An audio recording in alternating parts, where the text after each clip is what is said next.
die!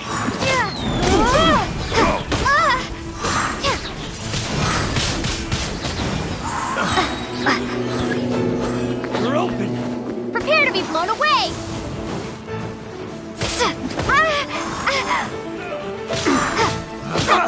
Picked the wrong test.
Leave it out.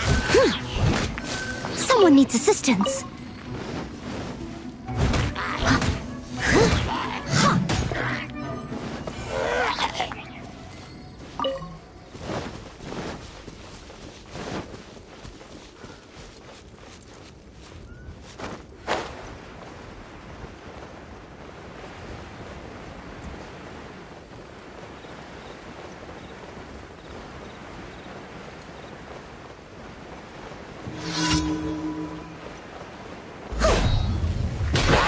I must leave no stone unturned. Gooba, get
Whenever you need me, I'll be there.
catch up.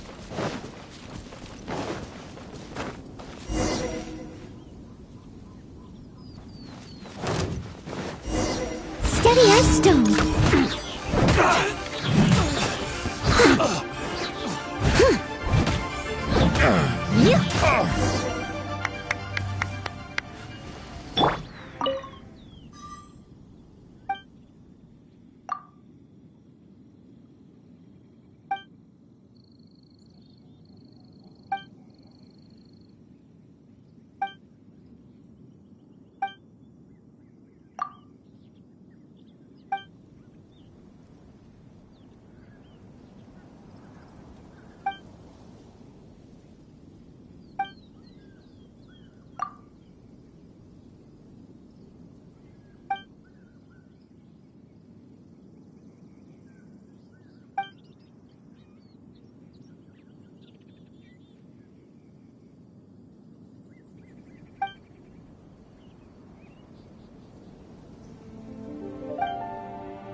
Ad Astra.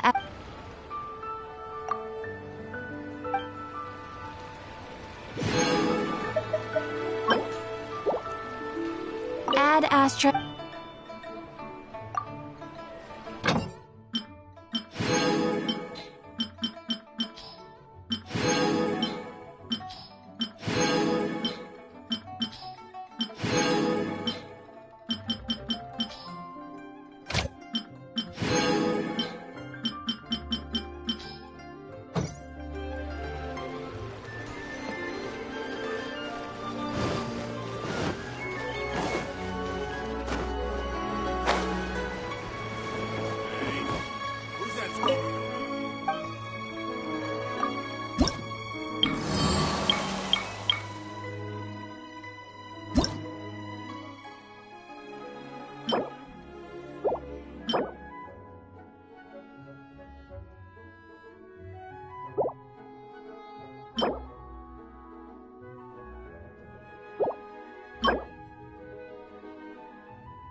We have put it.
If you ever have any questions...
We have put in...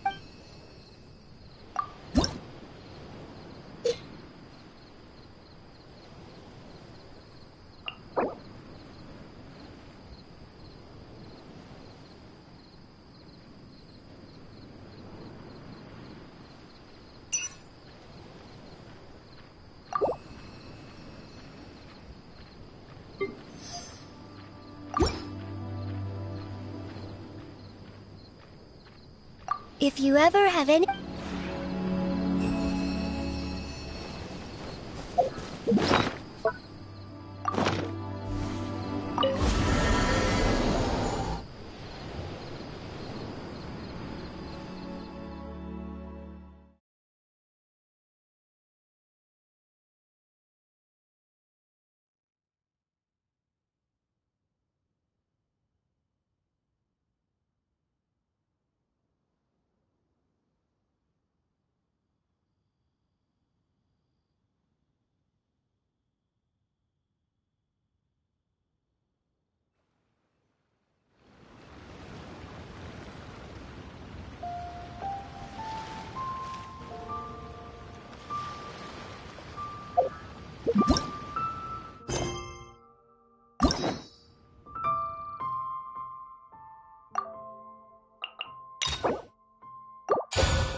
Thank you for coming on such short notice, Honorary Knight. I know you must be busy.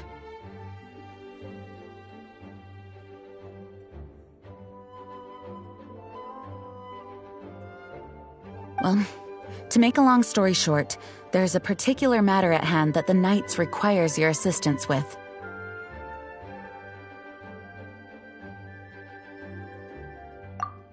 Yes, it has been one thing after another recently. Neither myself nor any of the Mondstadt garrison are able to catch a moment of peace. I have recently received multiple reports from the Knights of someone within the Lawrence clan having close dealings with the Fatui. The Fatui? Again? But who are the Lawrence clan? There was a dark period in Mondstadt's history when the aristocracy ruled over the city. The hard-won freedom that followed with the fall of Decarabian was lost once again as slavery spread throughout the land. The first Dandelion Knight, Vanessa, spearheaded the revolution that overthrew the old aristocratic system and established the Knights of Favonius, leading Mondstadt to become the city that you see today. The aristocrats that had oppressed the people of Mondstadt were none other than the Lawrence clan. Oh, Paimon gets it! So the clan's descendants are now scheming with the bad guys to carry out more dubious deeds. We suspect as much, though we have yet to obtain any solid evidence. The reason I summoned you here today is to ask you to help us further investigate this matter. Unfortunately, the Knights of Favonius and the aristocracy have been at odds with one another for as long as I can remember. We've already considered every possible way of resolving our differences, but it seems the descendants of the aristocracy remain antagonistic towards the Knights. No matter what stance we take when dealing with them, the outcome is always the same. Our efforts only result in adding more fuel to the flames. We could come knocking on their door on the grounds of a search warrant, but if the investigation were to come up empty, I'm afraid tensions and distrust would only increase. All of our past efforts would have been wasted. You are in fact the best candidate to represent the Knights of Favonius. But you need not emphasize your role as the honorary knight. You're a traveler from a distant land, and you can approach the aristocrats in this way. Once you come to friendly terms with the Lawrence clan, you should be in a good position to learn more of their possible connections with the Fatui. Whoa, leave it to Master Jean to come up with such a thorough plan! Perhaps such plans have become second nature after all the diplomatic issues I've dealt with. The name of the Lawrence clan member in question is Schubert. Lately, he can often be found strolling near the northern city walls. It is said that he is difficult to get along with due to his temperamental disposition, but if we approach him calmly, then things should go off without a hitch. Thanks again for your help. If you run into any snags along the way, I'll do anything in my power to support you.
Who are you?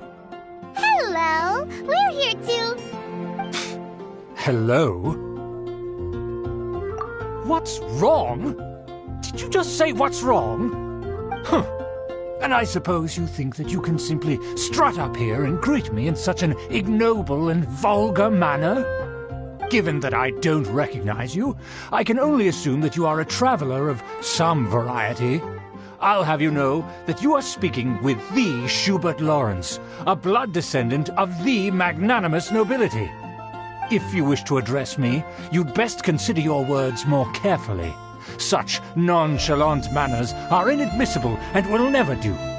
Now, if you're somehow capable of understanding anything I've said, then you will get down on your knees, apologize for your negligent actions, and give me a proper introduction. That's etiquette?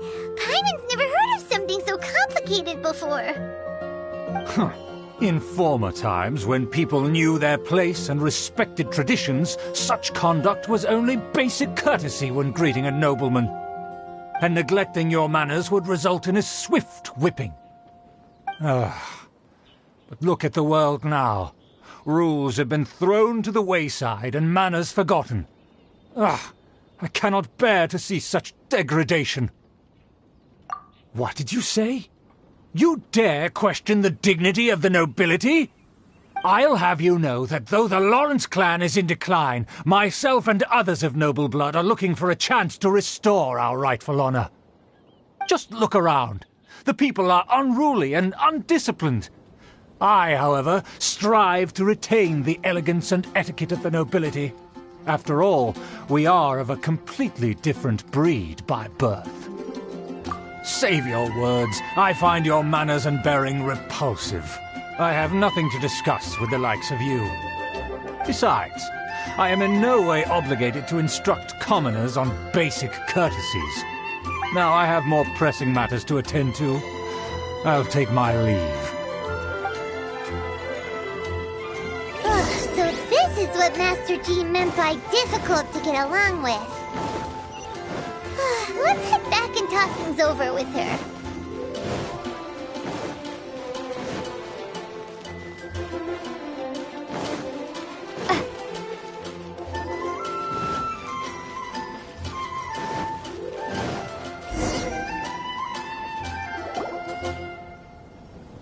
Well, if it isn't the honorary knight. I'm just on my way out to gather some intel. I didn't expect to run into you here. Huh? Judging by your expression, you must have run into some trouble. Master Jean tasked us with a special assignment, but things seem to have run aground for the moment. No need to get down on yourself. Sometimes things just don't turn out as planned. Even I can't guarantee useful intel every time I'm dispatched. You just have to keep at it and never give up. Hey, why don't you let me try to help? What's the problem? Master Jean asked us to build a connection with someone named Schubert Lawrence. But it turns out that he's a peculiar character that doesn't listen to anyone, especially Paimon. Aha, Schubert! I know him. Let me guess, he said you didn't have any manners. I've been on the receiving end of his lectures many a time. The Lawrence clan can be very particular about such things. You mean everyone in the Lawrence clan is just a big headache? As aristocrats, they believe there should be a certain distance between themselves and common folk. I understand their thinking, but that's just not how things are anymore. However, there is one exception among the Lawrence clan, my good buddy, Eula. Buddy? That's right. Not only is she from the Lawrence clan, but she's also captain of the Knights of Favonius 4th Company.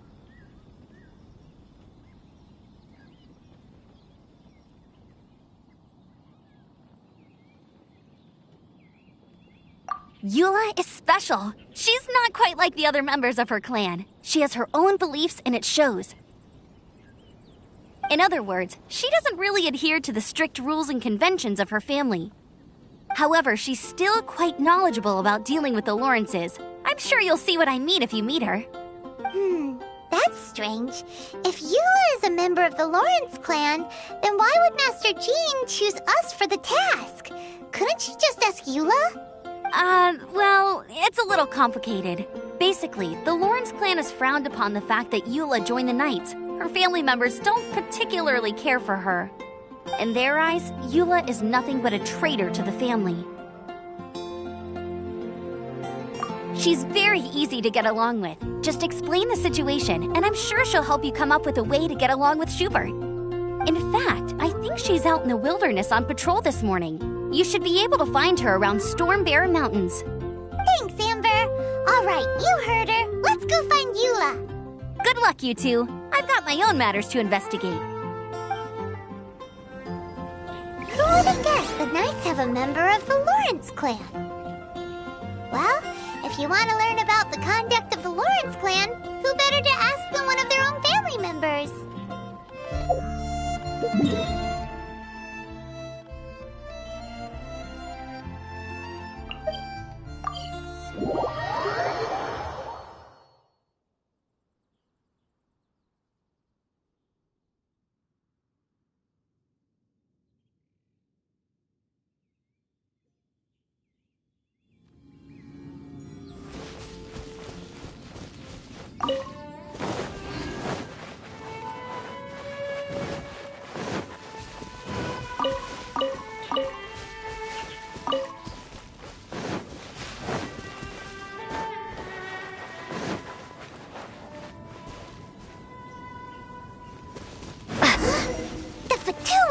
What are they doing here? Is that why Eula was sent on patrol here? Let's fight first and talk later!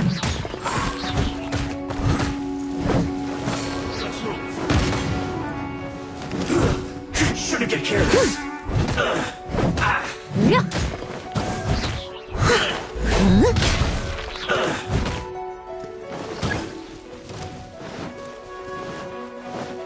I must leave no stone unturned. This isn't good.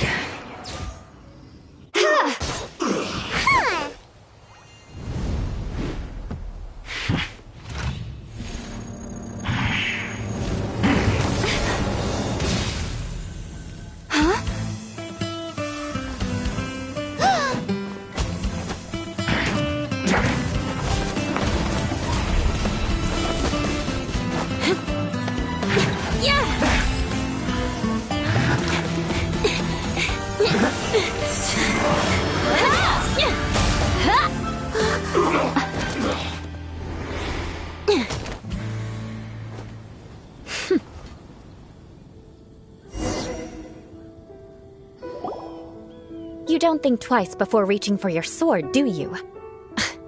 Do you have any idea how long I've been tracking these targets?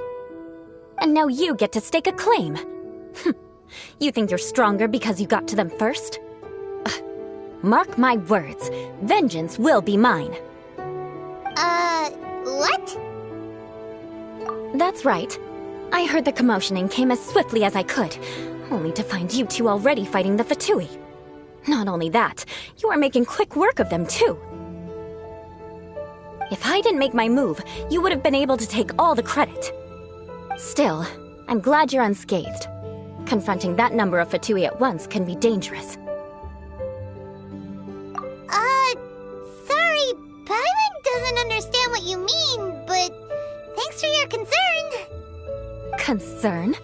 Why would I be concerned for the safety of my arch-enemies? Arch-enemies? Wait a minute! You were saying how glad you were that we were unscathed a second ago! By which I meant, if you were injured, I'd have to escort 2 strangers guilty of stealing my targets all the way back to Mondstadt. Which would mean you'd cause me even more trouble. My vengeance would be swifter still. Huh? So that's how you see all this? Yes, that's me. Paimon thinks she's pretty strange. Although at least we can communicate with her. You dare to call someone you've just met strange? Forget the aristocracy. That's rude even by normal standards. Speaking of which, how do you know my name? This is the honorary knight of the Knights of Favonius. And speaking of rude, we're trying to investigate an aristocrat named Schubert Lawrence. He's so obsessed with etiquette that he's not even willing to speak with us. I understand now. That's my uncle, all right. But why do you mean to investigate him? I see. You have some nerve to faming a family member right in front of me. I will have vengeance for this too. No. This is an assignment from Master Jean. It's just an investigation, that's all. To the everyday citizens of Mondstadt, everyone in the Lawrence clan is scum. It's natural for rumors and unwarranted gossip to lead to such suspicion. Hard to avoid such a reputation when you're known as the ruthless rulers of Old Mondstadt. Oh, so that's what you think of me? Yet another transgression to avenge. But didn't you say it first? Oh. Curious. We've only just met, and you've already given me 3 causes for vengeance. It's been a while since I've encountered anyone as interesting as you. I assume you need me to teach you the conduct of the Lawrence clan. Only then will you finally be able to communicate with my uncle, correct? That's right. Amber told us to come and talk to you. Well then, let's begin your training immediately. It'll be easier to train when we're back in Mondstadt. We'll require other people. We can put that aside for now. Besides, if it's the acting Grandmaster's assignment, and Amber's the one who recommended me, I should comply. Paimon's confused. This girl's all vengeance this and revenge that. But she doesn't seem the least bit angry. Still, Paimon has met bitter weirdos before.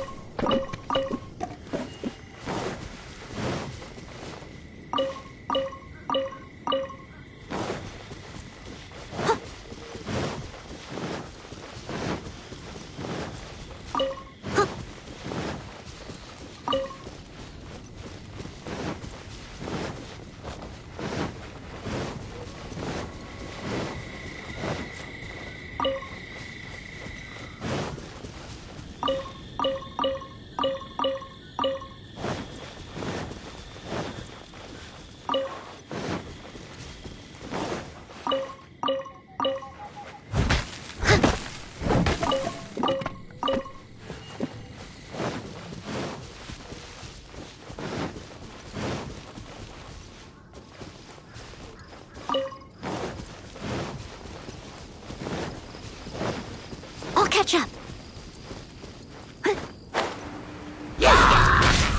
Leave it all to me.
You finally arrived. There's no time to spare, so we'll begin with our first lesson. Wait, hold on. There's something we need to clear up first. Otherwise, it'll keep bugging us. So that's still on your mind, huh? Maybe you're the ones who can't let things go. Don't worry, there's a time and place for exacting vengeance. Besides, I'm not in the mood for any right now. Best save it for later. You need to be in the right mood for vengeance. I already have a long list of vengeance to exact. Even if I wanted to begin now, I'd have to start in the right order. Who knows how long it will be before I get to you? Well, if you have so much to take care of, wouldn't it just be easier to give us a clean slate? Absolutely not. Stealing my targets, calling me a ruthless ruler, and suspecting my uncle. All worthy of vengeance in my eyes.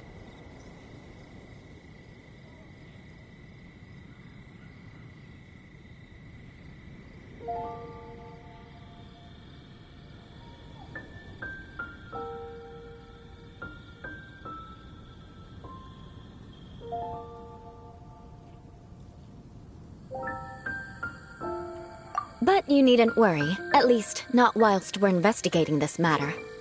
I'm sure you're familiar with the phrase, a man of moral integrity fears no slanderous attack. If Uncle Schubert didn't commit any wrongdoing, then any such investigation will prove fruitless. But if he did commit a wrongful act, then he should bear the full punishment. I'm sure you understand. Good. Now, there are two key points that aristocrats attach great importance to: your manner of speech and your bearing. Let's begin with your manner of speech. Aristocrats have a very unique way of carrying conversation, even with mundane daily topics. Oh, Paimon's already learned some unique conversation. Mark my words, vengeance will be mine! Not even close. And besides, it sounds strange. Hey! Paimon learned it from you! And didn't you say not to call others strange? It seems you don't respect the rules of your own clan. No, I've no need to trouble myself with such frivolous formalities. Here, allow me to demonstrate. For example, when greeting a friend, you could say, "As the morning dew greets the coming dawn, so do I greet you, my dear friend." As the morning dew does what now? However, such a phrase may only be used during the morning hours. Also, the party with whom you're speaking must be of approximately the same status as you. Morning dew is not uncommon, so it expresses that friendship should not be measured by value, yet also suggests that friendship between aristocrats is pure like water. Oh, no. You must be prudent with your words. Calling someone a good friend could easily offend them. But didn't you just say my dear friend in your example? Paimon's confused. Yes, I did. But you must know in the Lawrence family, dear friend is a set phrase that can only be used towards certain friends with whom one is acquainted, but not particularly close. It sounds much more pleasant to call an acquaintance a dear friend. So another thing to remember, aristocrats are concerned with face and being polite. However, if you were to use dear friend to address an intimate friend, the recipient would think that you were deliberately trying to estrange them. This is only the first step in making a greeting. After addressing one another, you then exchange courtesies. Wait. This is all too abstract. Perhaps it would be better if you gave some real-life demonstrations. Ah, very well. Come with me. We'll choose some bystanders to converse with.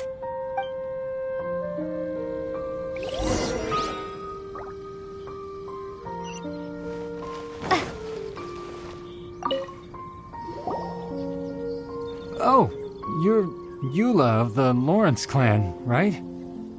This can't be good. You there, lowly laborer. You stand in the presence of a member of the illustrious Lawrence clan. I have words for you. Please acknowledge the glory bestowed upon thee by the nobility... what comes next? Oh, right. By solemnly kneeling to the ground with utmost sincerity. Huh? I can't make heads or tails of anything you're saying. Hold on. What did they always teach me? Whenever a dispute arises, protection of your family's prestige and dignity always takes precedence. Got it. As a lowly commoner, you shall maintain absolute reverence when speaking with those under which you so graciously toil. How dare you speak in such a manner?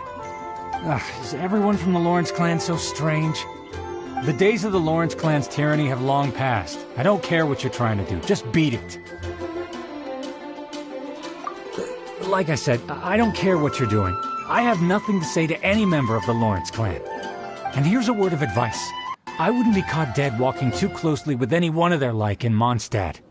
If that's all, I'll be going. I'm afraid I won't be able to control myself if we talk any longer. Hey! Don't leave! Halt! Mark my words, vengeance will be mine! Wow, the Lawrence name really does carry a terrible reputation. Never mind him. I could have predicted as much. Let's find someone else.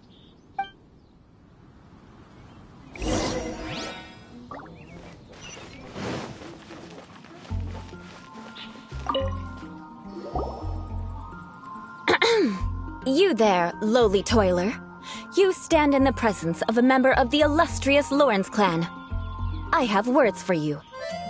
Please acknowledge the glory bestowed upon thee by the nobility, and solemnly kneel to the ground with utmost sincerity.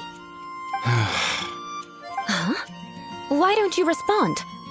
According to the custom, I must wait until you kneel completely before I can say the next words. Right. I mustn't look at you too long, or I'll be drawing more attention to our difference in status. Oh dear, I've already stared at you for quite a while. Fine. You may spare yourself the formality of kneeling, as it may be a little inconvenient. I shall continue. Oh, wait. I think there's a line for people with rude attitudes in this situation. Hey! Stop bothering me or else I might say something you wouldn't like to hear. Then again, I've got no words for anyone from the Lawrence clan. Again? What's with this attitude? Yes, I don't think his attitude will change. If I keep grandstanding like this, the outcome won't be good. Let's try to find someone else to talk to. I'll remember your unwillingness to comply. Mark my words, vengeance will be mine.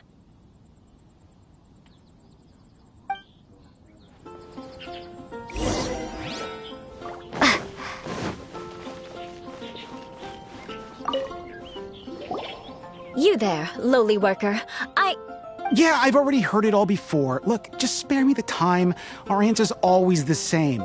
We've got nothing to say to the likes of you.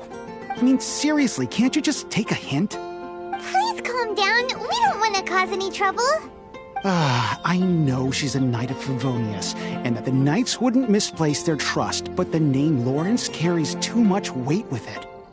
Even to this very day, the descendants of the Lawrence clan are still scheming to reclaim Mondstadt and reinstate their aristocratic rule. And if that wasn't enough, here you are purposefully using their awkward way of speaking just to put on an act? Don't you care for the feelings of us ordinary folk? You have a point. But mark my words, this transgression will not go unnoticed. Huh? You want to fight? Listen here, I may be no match for you, but I'll be sure to lodge a complaint with the Knights of Favonius. I'm sorry, but I want her to understand that I'm serious.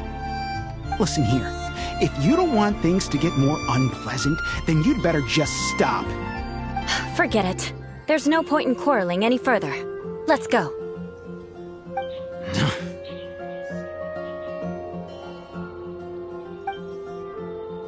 It's all right. This happens quite often. Let's find someone else to talk to. Paimon thinks we've seen enough now. Let's just stop. Actually, Paimon thinks we should apologize for asking you to demonstrate for us. We had no idea the feelings between the Lawrence clan and the people of Mondstadt were so bitter. What can we do? The Lawrence name is already a dirty word among every household in Mondstadt. Even 3-year-olds know the story. I see this kind of attitude all the time. Don't worry. What with me being a Knight of Favonius, they're usually willing to speak a few words with me. Perhaps my aristocratic manner of speech provoked them today. Believe me, it's not a big issue. So this is the way things are normally for you? There's no need for them to direct their anger at you personally. That's the way things are. Perhaps it's just fate for those who have made mistakes. Accepting punishment is only fair, right? But when your family has committed atrocities, I'm afraid there's no easy path to reconciliation. As memories are carried in the city breeze, the faults of such grievances are passed from one generation to the next. It is now my turn to bear this burden. At least least I have a means of living a relatively normal life compared to the elders of my family. I have nothing to be discontented about. Yeah, why were you so willing to try and demonstrate for us? Oh, that reminds me. That last person will not escape my vengeance either. Let's leave it at that. Just think of it as something I like to do. But unfortunately, you probably didn't learn much from those conversations. It seems we have no other choice but to find more people to talk to. No need! Besides, the Traveler's pretty sharp, and nothing gets in our way on an adventure. Paimon thinks we got the gist of it now. Right? Right? We'll just have to roll with it for now. Let's just keep Eula from getting anyone else riled up. Well then, I'm glad you learned something. You're already halfway toward mastering aristocratic conduct. A proper manner of speech is more aesthetic than anything else. It stems from their taste for refinement. But we must also practice your bearing. I have a very effective way of training for this. Come with me to Dragonspine.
It's so cold. Does aristocrat training really need to be done here? If you wish to truly achieve the dignified conduct of an aristocrat, you must learn to remain composed and elegant even amidst harsh conditions. For example, you can see that part of the path up ahead is quite difficult to traverse. But a well-trained aristocrat would not only effortlessly proceed forward, but do so without a stain on their garment and their elegance fully intact. Paimon thinks we've left the realm of aristocrats and entered the realm of adventuring. Compared to what we've already seen, this should be a piece of cake. Uh-huh. This is where you can finally apply some of your adventuring knowledge. You look pretty confident this time. All right, let's get started. Remember, you must be graceful and elegant. Don't get knocked or launched into the air. That would be most unsightly.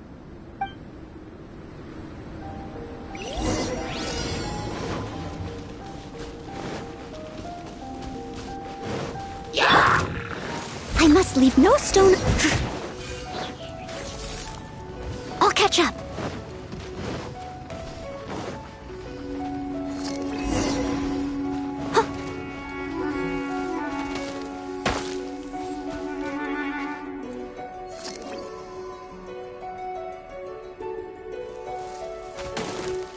I'll catch up.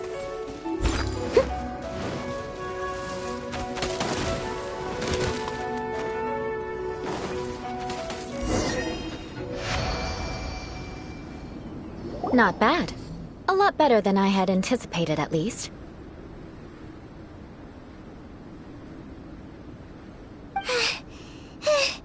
Paimon almost didn't make it through. Whew. Good thing we didn't get stuck. So, are we aristocrats now? Don't flatter yourselves. We've only just begun. This scenario was relatively simple. In the face of a real battle, one would seldom have a chance to stop and evaluate the situation.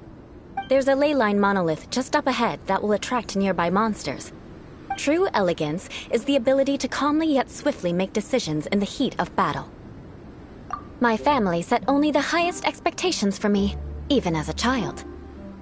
Let's proceed, shall we?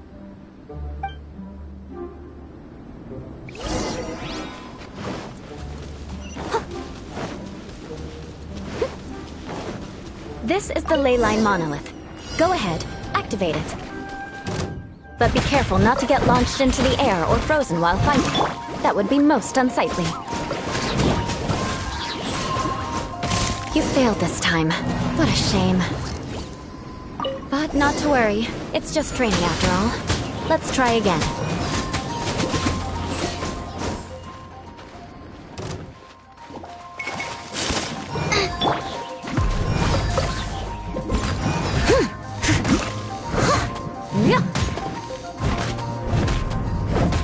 Nice and spicy.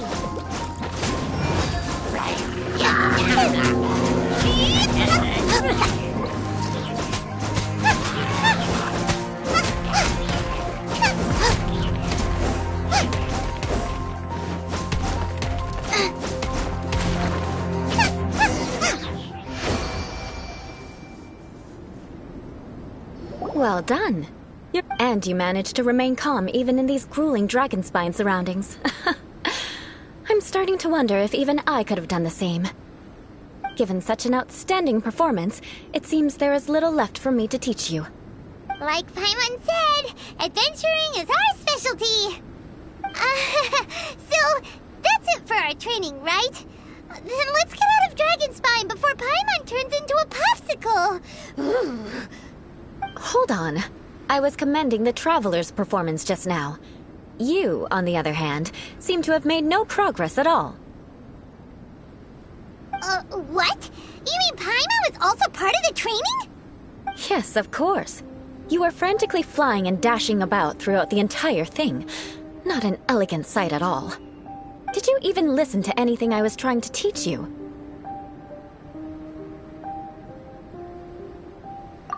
Hey! That's not true! Paimon was just focusing on you the whole time! Whatever the reason, not heeding my instructions. A cause for vengeance, perhaps. Now, drink this. Huh? What is it? Are you trying to poison Paimon? Certainly not. It's warm milk. Didn't you just say that you were freezing? Drink it and it'll help warm you up. Oh, thank you. Are you still planning on the whole vengeance thing? If I wasn't, then why would I care about you being cold? If you turned into a Paimon popsicle, that would ruin my plans for vengeance now, wouldn't it? So, dear friend, don't die on me out here. Ah! Paimon knew something was off! All in the name of vengeance. No need to thank me. Now then, given that your training is complete, it's time we return to Mondstadt. Our last step will be preparing a cordial gift to present to my uncle when you meet him. I already have something in mind. Let's pay Sarah a visit at Good Hunter.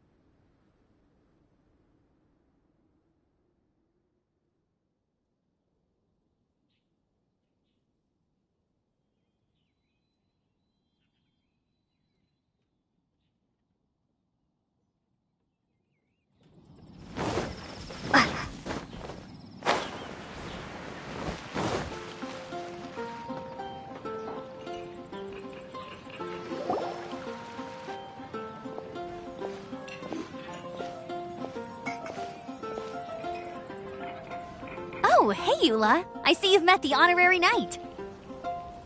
We meet again, Amber! Seems we're just bound to run into you these days. Well, I just got back and was thinking about grabbing a bite at Good Hunter. But now that you're here, why don't we all eat together? Very well. It's been some time since we've last shared a meal together. Come, take a seat. We can discuss my uncle's gift while we eat. Yes? Is there something else you'd like to order? Could you please prepare a serving of my uncle's favorite, gebratenes Fleisch mit Sauerkraut? We'll take it as a gift to him later. Coming right up. It'll take some time to prepare. I'll have it here at the counter once it's ready. Hold on a moment. Is this satisfying salad also something that Amber ordered? No, she didn't order it. But because she didn't order any vegetables, I thought I'd throw in a salad on the house. You know, to contrast all the meat dishes. So, we clearly didn't order this, yet you prepared it without authorization. Mark my words, this transgression will not go unnoticed. You're gonna take revenge on her for giving us a free salad? You should know me by now. That's the kind of villainous character I am. Well then, please wait a moment while I get the dish for your uncle started. Delicious unauthorized delicacies. Sarah will pay for this. Why would you choose Gebratenes Fleisch mit Sauerkraut as a gift for your uncle? Hyman's never even heard that dish before. This dish isn't actually on Good Hunter's menu. Only long-standing patrons such as my uncle would know about the dish. The old aristocrats seem to take a liking to it. Because of the sour flavor of the sauerkraut, not too many people are fond of it these days. I guess it's become less popular over time. Eula treated me to the dish once, and I couldn't even finish a bite. I've nicknamed it Gebratenes Fleisch mit Vengeance ever since. Ugh. I never expected us to have such completely different tastes in food. If I weren't in such a good mood, I'd say that constitutes grounds for transgression. Of course not. It's hard to find someone in Mondstadt that attracts contempt as much as she does. It's fine when you're just joking between us, but I'm afraid our honorary knight might misunderstand you. Eula's always talking about vengeance, but that's just how she is. It's nothing you should take too seriously. But I am serious, and I'll remember every transgression committed against me. Ugh, it's no wonder so many people dislike you. Paimon's starting to realize that Eula is actually a very good person. There's no need to be so awkward when you want to say something nice. Listen, you've never been labeled as a social pariah, have you? Well, no? So that's why you wouldn't understand how hard it is for a bad person to try to be good. It's impossible for me, and I have no intention of acting like a good person. All right, no need to look so sullen. I'm just kidding. Come on, let's eat. The food is getting cold.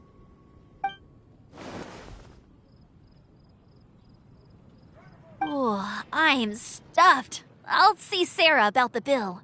No need. I've left the mora under the plate. If you try to settle it with her in person, she won't accept payment for the salad. Don't underestimate my ability to exact revenge. Sarah won't get the upper hand this time. All right, next you should pay my uncle a visit.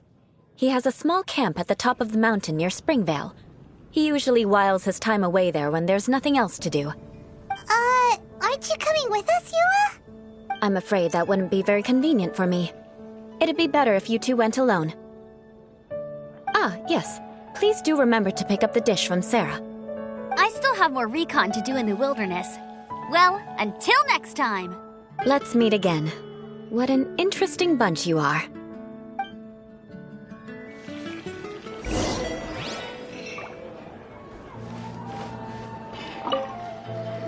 Here, the Gebratenes Fleisch mit Sauerkraut is ready to go.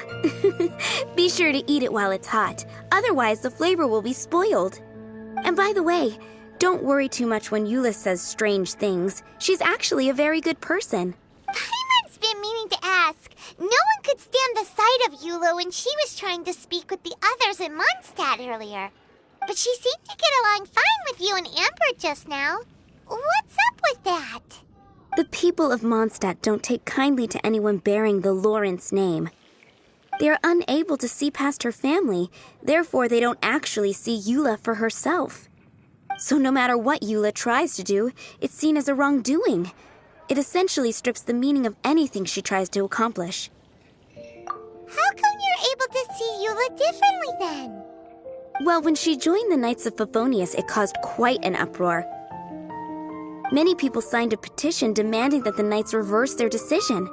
At the same time, numerous members of the Lawrence clan crowded the entrance of the Knights of Favonius headquarters, clamoring for Eula to give an explanation. Whoa, so both sides were unhappy. That's right. So you can imagine how determined Eula must have been under such circumstances. But thanks to Grandmaster Varka and the unwavering attitudes of others in the Knights of Favonius, they were able to quell the unrest. Tensions still remain beneath the surface, I'm afraid.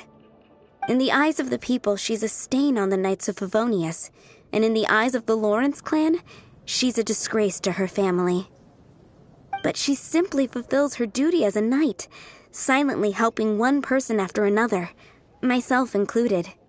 People like Eula should be approached with care and understanding. She could stand to be treated a little more fairly. I believe a day will come when things will get better. Once everything's settled, we should go talk to Eula again. Paimon thinks we know how to communicate with her now. I'm glad. I think that would make her very happy, though she might not ever admit it. Take care. Please come again.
Seems to be pretty tattered, but there's a really fancy chair.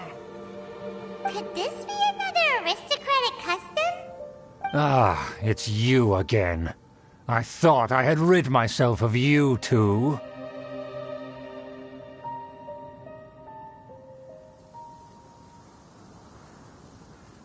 A few humble words, huh? Yes, that sounds appropriate enough. Very well. I'm certainly not one to be narrow-minded. I'll overlook your previous misconduct for now and listen to what you have to say.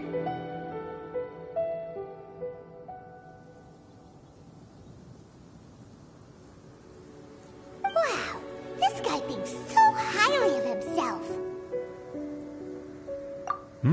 It appears I have misjudged you.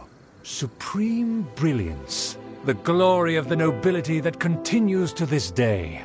A true loyalist. Impressive. My intentions were to test your humility. It appears you have become well versed in our etiquette. Oh, so he was testing us. Sheesh, what an ordeal. Your conduct is satisfactory. I must say, such progress in such a short time is practically unfathomable.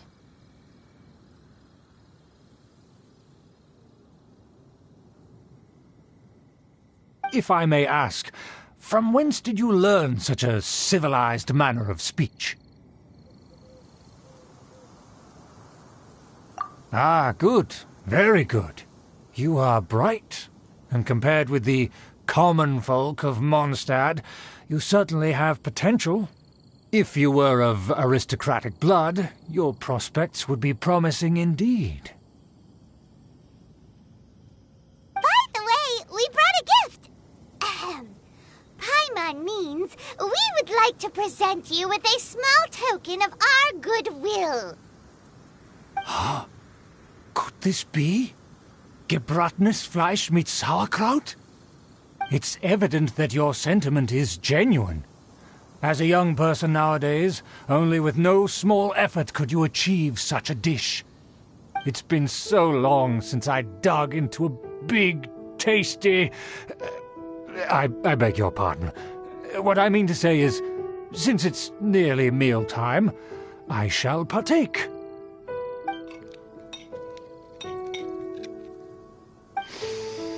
Ah, yes, this aroma, just as I remember it, and this exquisite sour flavor. A delicacy that only us noblemen and women could appreciate. Now even Paimon's starting to wonder what it tastes like. I acknowledge your genuine goodwill. Such sincerity must certainly imply that you come bearing a request. Wait, so you've come to know of this, too? It was meant to be a family secret. Well, considering your meticulous etiquette, you must be a talent of unusual fortitude. I'm willing to place my full trust in you. Please, come with me. We happen to be in need of competent fellows like yourself. To see some friends from a distant land. They have offered their assistance in restoring the Lawrence clan to its former glory. So he trusts us solely based on your etiquette. Well then, let's get going, shall we? You'll understand everything in due course. Do you think his friends are the Fatui?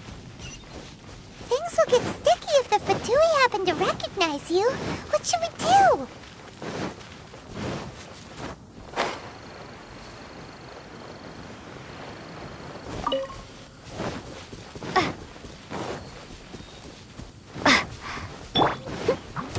Steady up.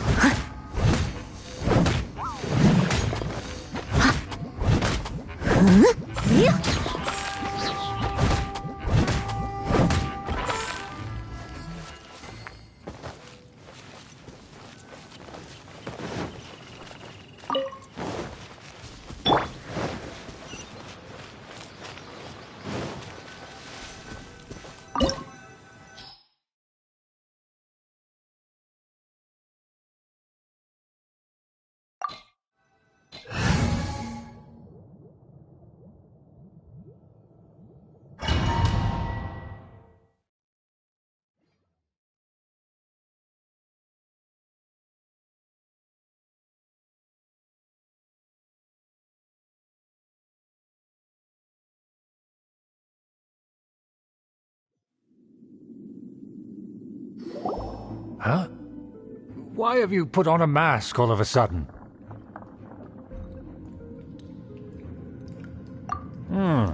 Even if they are powerful, our status is much higher than theirs in the land of Mondstadt. And therefore we shouldn't allow them to admire our true faces so easily. I see. Good thinking. Paimon thought for sure they'd recognize us. Let's proceed, shall we? I'll introduce you as my guest.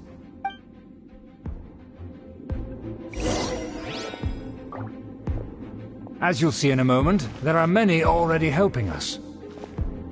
I heard that this area had already been purged once by the Knights of Favonius, but it's the only place around Mondstadt that is well concealed and spacious enough. Although it has fallen into disrepair and does not suit the tastes of the nobility, we simply have to make do for now. Sorry, can we walk any faster? Of course not.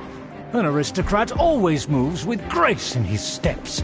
Moving hurriedly is unacceptable. As expected, it's the Fatui! As expected? Because we always see them around the city. They must be very powerful. Huh. Nothing more than foreign ruffians with power and the ability to flaunt it. But they are favorable business partners. Hold it right there! Who's this? If you really must know, they're my guests. If you happen to offend them in even the slightest, then you will be held accountable by the Lawrence clan. But this matter is of utmost secrecy. We must exercise caution. You dare question the ways of a nobleman? I don't have time for this. Make way! No need to sound all high and mighty like that. Fine. You may proceed.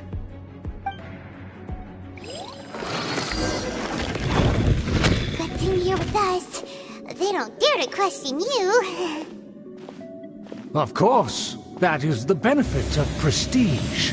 In past times, it would be a dire offense to speak to a nobleman in such a manner.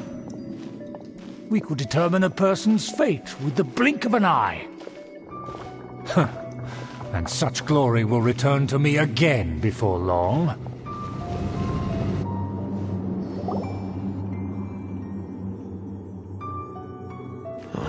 Where have I seen this person before? And who, may I ask, is this? We mustn't bring just anyone in here. This is our new ally that I've recently met. They are completely trustworthy. You have the word of the Lawrence clan. Our plans are strictly confidential. It's not wise to bring in an outsider at this time. Furthermore, there's been word that an outlander who joined the Knights of Favonius has been very active in Mondstadt recently. Don't be ridiculous. Besides, my guest is well versed in the etiquette of the nobility. I must treat them with the proper mutual respect. The Knights of Favonius pay no regard to such details. They could never understand the intricacies of our etiquette. And what about this thing? You mean Paimon? Enough! You dare question my word? Need I remind you who it is who has made your activity in Mondstadt possible? Without the support of the Lawrence clan, you would have all been driven out by the Knights of Favonius like dogs. You must immediately offer your sincerest apologies to my friend. You've offended their honor. Fine. I'll take your word and make no further inquiries. Now, to the matter at hand. Did you bring the diagram of Mondstadt's defenses as promised? Oh, so that's what's going on here.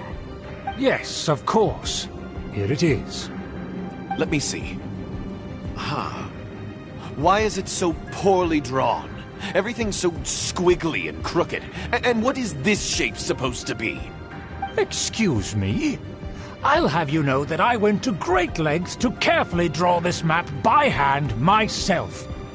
That shape is the symbol of the Knights of Favonius. I see. Crude, but I can make do. Are you able to verify that this is all reliable information? Of course, you needn't worry about that. Don't forget what we agreed upon. The flag of the Lawrence clan will fly above the Knights of Favonius headquarters. The rights to that building, as well as the whole of Mondstadt, belong to the Lawrence clan. Yes, we will both profit from this agreement. There's no use haggling over the details. We will make good use of the intel you provided. Also, be certain not to divulge our identity. There would be diplomatic consequences, you know. Don't worry, this matter is only between you and I. And my new friend here. No one else will know of it. Once this is over, I shall stand atop the Favonius headquarters and rebuke their pathetic rule over Mondstadt. Then, the city and all its people will once again be under the rightful and unwavering rule of the Lawrence clan. Perfect. Just as it once was, and just as it should be. May I remind you once again that we mustn't act rashly. That is all. For now. Very well. Huh? What are you doing?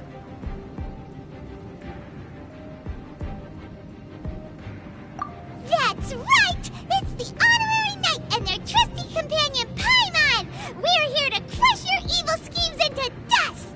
Dust! So this was all just a ploy to deceive me! It's your own fault!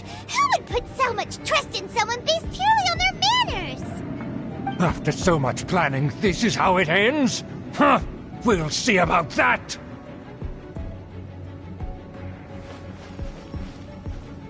Just as I expected. I knew I should have never trusted these foolish aristocrats. No matter. We already have the intel we need. Get them! They're running off in different directions. Paimon remembers that this place is a dead end. Let's take care of the Fatui first and then deal with Schubert later.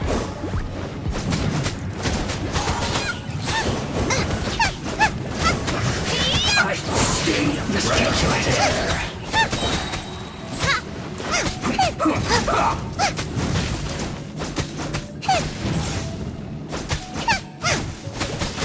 Boba, get them!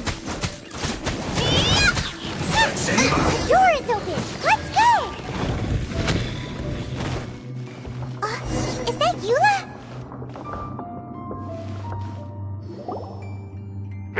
Don't touch me! Get out of my way! I'll leave on my own! It seems we finally caught up with you. This place is crawling with Fatui. Oh, it's you. It seems your investigation went well. Aha! I see now. So you're the one that taught them our etiquette. And I thought you despised such pleasantries. Furthermore, there is a rule in our family. Such traditions are never to be taught to outsiders. Ah yes, rings a bell. So what? I had no reason not to teach them. You have brought shame to our family and ruined my plans. It's all for naught now. I know that you poured great efforts into these plans, Uncle. But you are well aware that it was not the right thing to do. As a Knight of Favonius, I could not overlook your actions. Knight of Favonius? Let's get one thing straight. I am your uncle, and you are a member of the Lawrence clan. You should strive to restore your family's glory. You still have a chance. Defeat every Knight of Favonius here, and leave with me. Then I shall plead with the family to spare you and give you a new beginning. So just to be clear, you want a Knight of Favonius to attack the Knights of Favonius? I shall say this one last time. You are not a Knight of Favonius. You are a descendant of the Lawrence clan.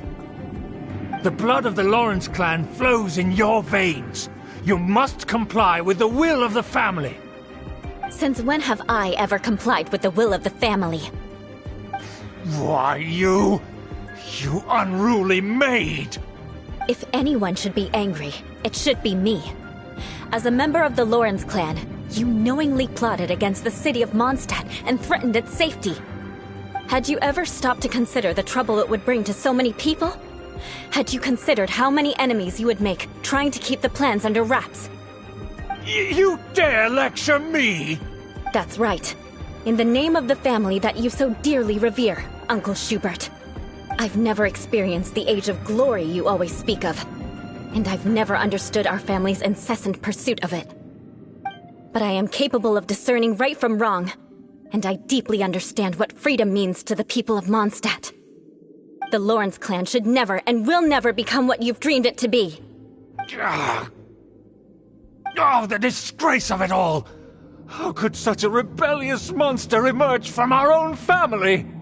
Things are starting to get pretty hysterical here. Politeness and elegance seem to have gone out the window.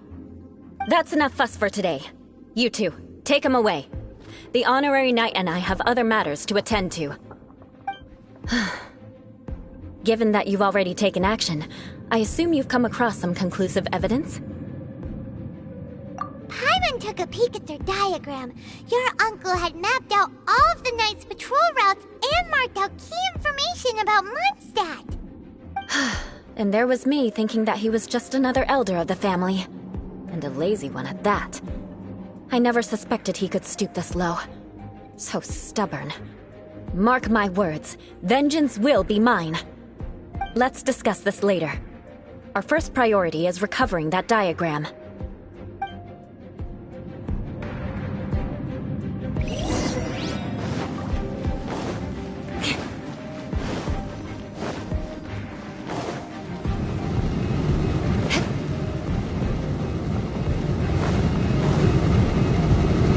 More speed.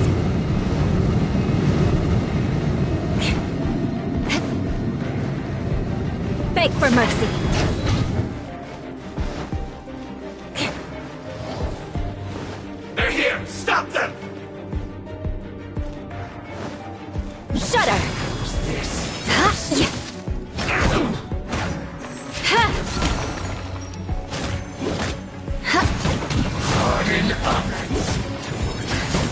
More speed.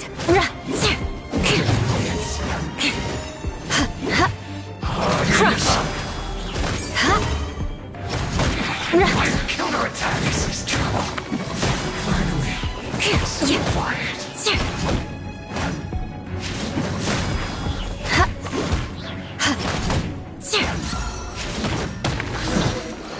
The loneliness of death.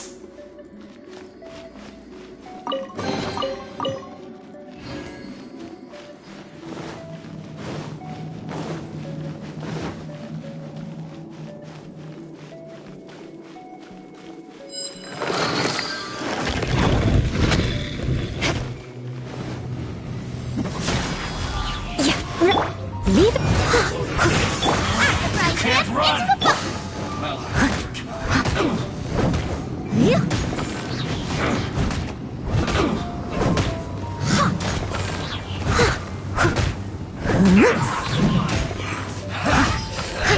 Someone needs...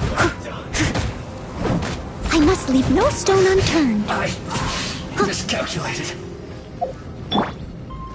You hurry up! More speed. Beg for mercy.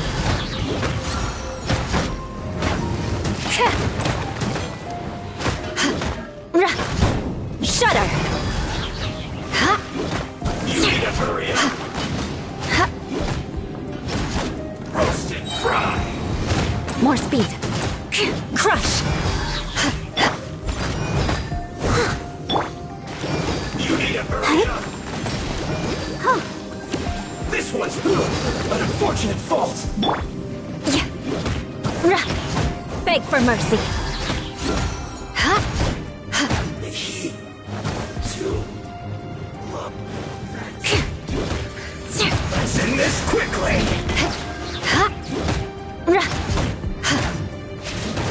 Stay right. Crush. Blood of frost. Beg for mercy. This is bad. I guess this is it. Nice and spicy.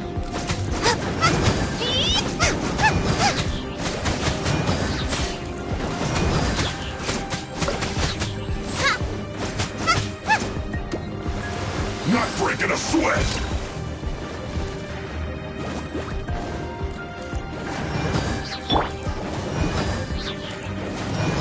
Steady as stone. Crush.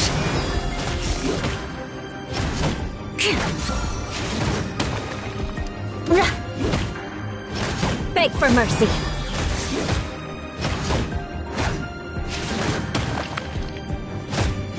My duty at an end.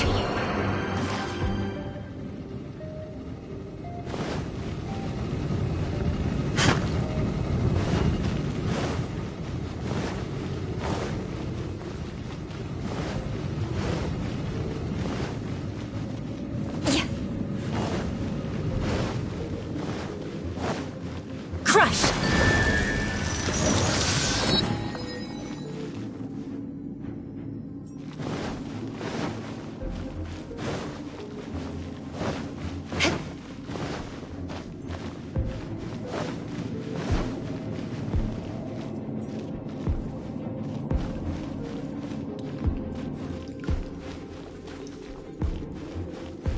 More speed.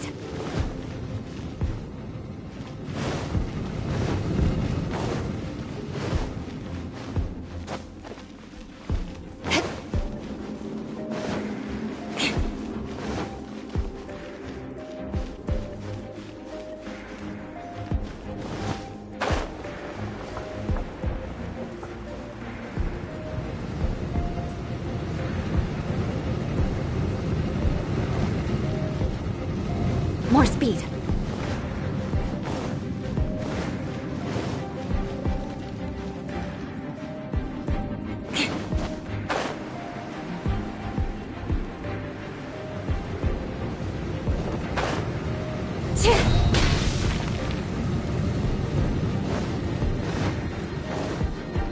More speed. Shudder!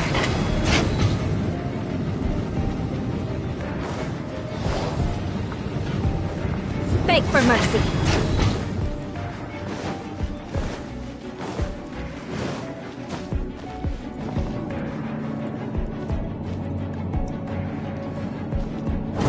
There it is! That's where they put the diagram! This here, huh? I guess there's no other option but to fight! You dare provoke me!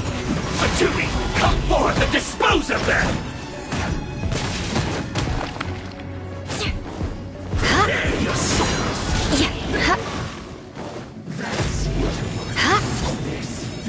No escape!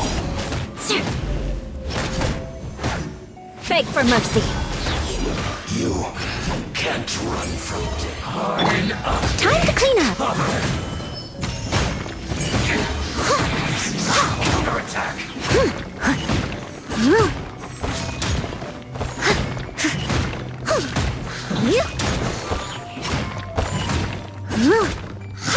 Finally.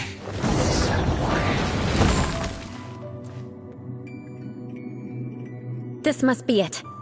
They may very well have already made a copy of it. But without my uncle as their puppet, there'd be no use in them attacking the city. The Fatui wouldn't have relied only on your uncle. True. But if their plan had hinged purely on taking Mondstadt by force, as opposed to with the help of a puppet, they could have spared themselves the trouble. The Fatui are dishonest, but they wouldn't go as far as to start an open war. Their opposition wouldn't just be Mondstadt alone. Anyway, I'll inform the acting Grandmaster. She'll know how to handle things from here. Oh yeah! You suddenly appeared at just the right moment! Yeah, about that. Because you stole my targets by attacking the Fatui I'd been tracking earlier. I came to exact my vengeance. You tried to do my job for me, and I'm here to return the favor. Finally! After all this time, Paimon understands what you're saying! In reality, you sensed that something might happen to us during our investigation. You were worried about us and your uncle, so you brought a team to take a look. My purpose was vengeance. Don't twist the story. You don't look too bright, but it turns out you have a knack for scheming. And mark my words, I'll remember that. Hey, what do you mean Paimon doesn't look too bright? You have seeded a deep enmity between us. Just you wait. Even if you were to be completely destroyed, I would never forget you. Bring it on! I like your fighting spirit.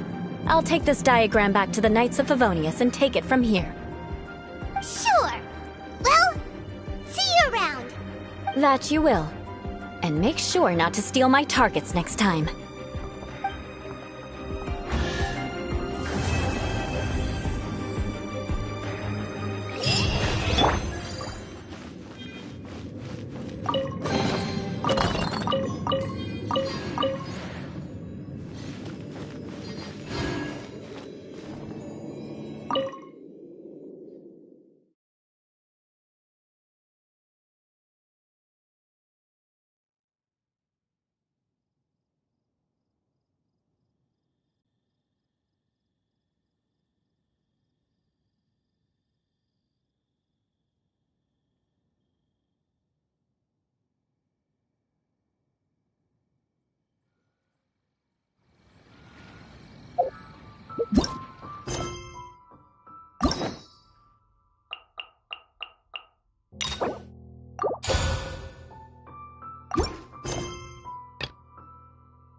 anything about this? Not that Paimon's scared or anything, just, concerned for your safety. It's just that this is how lots of scary stories go. You're in an empty place, in the middle of nowhere, there's barely any light, and then just when you least expect it, a stranger comes out of... Oh! Quick, do something! Paimon's intuition says that anyone we run into here is going to be far from normal. If he gets us, he's gonna eat Paimon for sure. Who are you? Traveler, are you from one of the other nations? No, I've never seen your kind of attire before. Could it be that you traveled from the other side? I'm just here for a funeral. I don't mean to offend. No matter who you are, there's no need for any ill will between us. Whew. Seems he's just your average scaredy cat.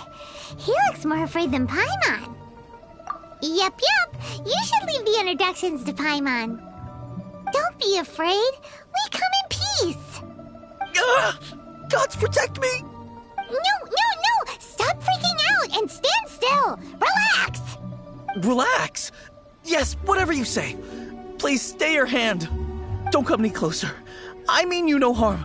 Don't touch me. Hey! Paimon already said nothing's gonna happen.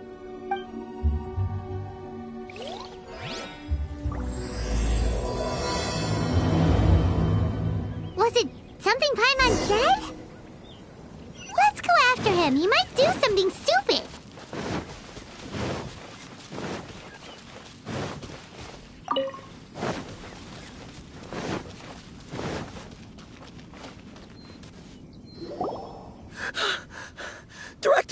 Director! There's a ghost after me! Oh? Don't get too excited. These are clients, not ghosts. Exactly! We said we're not ghosts. Why won't you calm down and let us explain? Although, clients doesn't seem quite right either. Forgive me. This is one of our new undertakers, Meng. It's his first time working a funeral, so of course he's afraid of his own shadow. Funeral. Oh! The Wangsheng Funeral Parlor! Zhongli is a consultant there. They deal with this stuff a lot, right? Oh, you know Zhongli? Well, that saves me a lot of explaining. I'm Hu Tao, the current director of the Wangsheng Funeral Parlor, responsible for, trifling matters having to do with immortality. A satisfying trade to be in, though, and Wangsheng Funeral Parlor is well known around town. Whatever the request, I'd be glad to hear it. Yeah, if we were looking for Wangsheng Funeral Parlor's help, this is hardly the place we would come to. Ah, but you see, I wasn't referring to clients in the business sense. Everyone who enters this mortal realm will be a client of mine. Sooner or later. Well, that's dark. Wangsheng Funeral Parlor welcomes advanced reservations. When you choose us, you'll never have to worry about what might be around the corner. But be sure to book the right date. Pro tip, it is a living nightmare trying to get flowers at short notice. Speaking of dates, if you're struggling to decide, please do come and talk it over. I'd hate to see you still alive and kicking when your big day comes. Whoa! Slow down! That's... There's a lot to unpack here. You'll have to excuse her. The director is a rather unique individual. Allow me to explain. We'd heard that there'd been some supernatural activity at Wuwang Hill. To restore calm here, we performed a funeral ceremony. It went very smoothly. According to the director, we shouldn't be expecting any more issues in the near future. Wangsheng Funeral Parlor, Wuwang Hill, funeral. What more is there to say? These three belong in the same sentence. You two, on the other hand, have no business coming to Wuwang Hill. You being here is not normal. maybe your understanding of normal isn't quite normal. Adventure? You must hail from the Adventurers Guild. Then you are one of our distinguished clients. Wood, to be precise. Wood? What do you mean? That's just how we gauge our clients' importance. We have 4 levels: wicker, bamboo, wood, and marble. The higher the grade, the better we'd like to get to know you. But I've just only heard of this. Well, that's because I only just thought of it. Oh, don't look so shocked. Oh, take a look. Our adventurers spend the whole day scaling mountains, clearing domains, and smiting enemies. Danger and peril are their bread and butter. Clients like these deserve better treatment. Taking an interest in their daily lives will ultimately benefit not only them, but also me. Oh, touched a nerve, did I? I'd have thought any adventurers who dare come here would be used to conversations like this. Anyway, I have a favor to ask. Recently, Wangsheng Funeral Parlor has been trying to strike a business deal with the Adventurers Guild. With you acting as an intermediary, it would be so much easier. Let me think what I could offer you as a reward. Or perhaps there's a favor I could do in return? Ah, we're looking for someone. We've asked a lot of people, but nobody seems to have a clue where they are. This seems like something right up my alley. I can even inquire with the ones who no longer speak for you. You see? Helping me will be worth your while.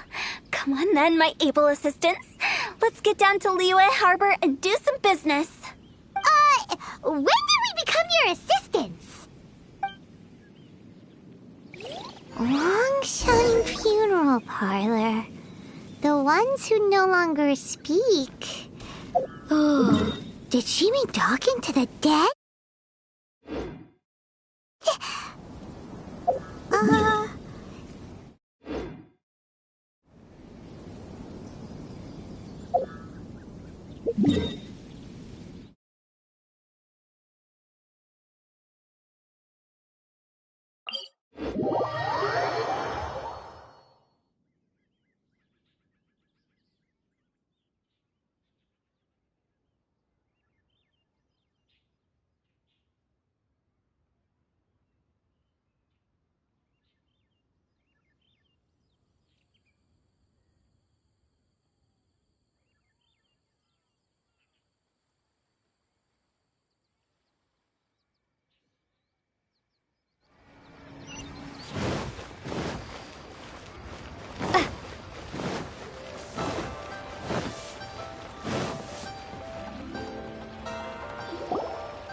You again. Look, I told you, we're not interested in the kind of cooperation you describe. Come on, there's no reason to get upset.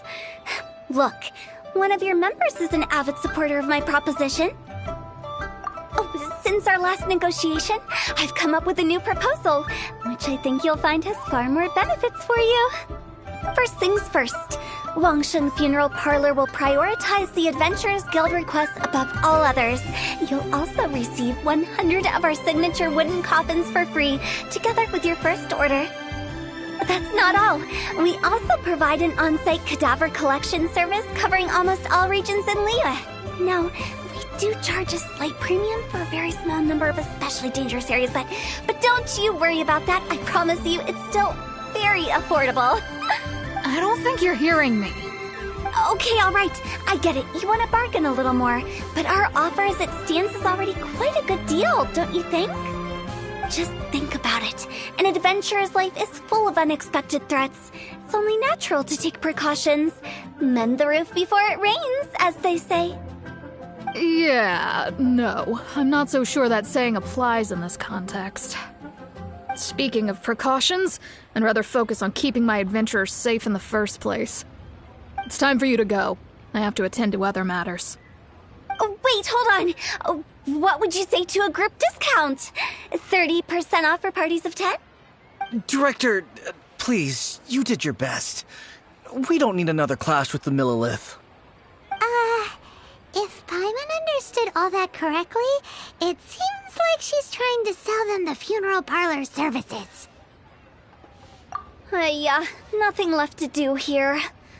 Let's go back to Wangsheng Funeral Parlor.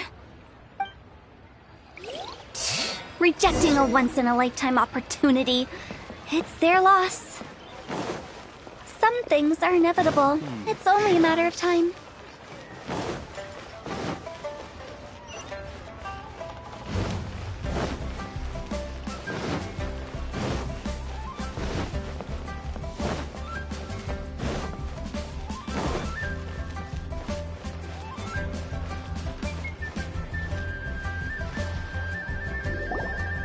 Seems like the old ways are the most reliable after all.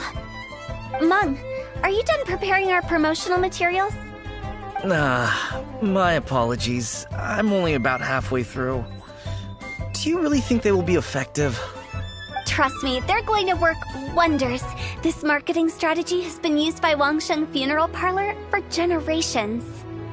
Clients in need come to our door and write down their commissions on blank wooden tiles. Then they squeeze those inside the parlor through the crack under the door. I fulfill the request written on each tile to make sure our clients are satisfied with the service, no matter if it's an obituary, cremation, or funeral that they seek. Although, it is a bit of a hassle with the constant back and forth. If only we could burn them by the batch. No, Director, I'm not asking about the wooden tiles themselves, but about the special offer they advertise. Wangsheng Funeral Parlor should keep up with the times. Just think about it. If we don't attract new clients, we'll be left with nothing, won't we? Business development is a crucial element of every prosperous enterprise. I've been trying various marketing strategies ever since I became the director. I put up posters just like all the other shops, but the Millelith promptly removed them. Then I organized the Wangsheng Visitors Day, but no one showed up. Well, that doesn't come as a huge surprise. And finally, I discovered that the traditional ways are the most reliable after all. I took inspiration from the wisdom of previous directors. So now, I go from door to door looking for people and organizations willing to cooperate. Just like during our visit to the Adventurers Guild. That's what I mean by business development. The other method I'm trying is using the wooden tiles as coupons. Just by writing things like, buy one, get one free for the holder of this tile on them.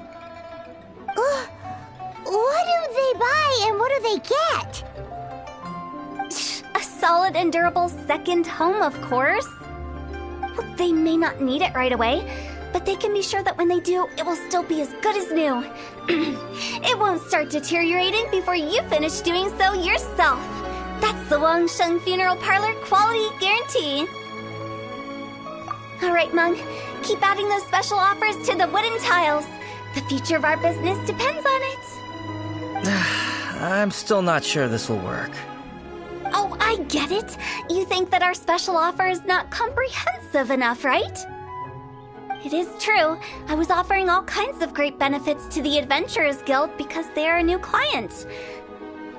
But in doing so, I neglected my old clients. You're right. It's unfair. Let me do some market research. Wait here, my faithful assistants. I'll be back with you in a moment. It shouldn't take too long. Paimon already told you we're not your assistants! Guess we got dragged into somebody else's business again. Let's look around while she's away.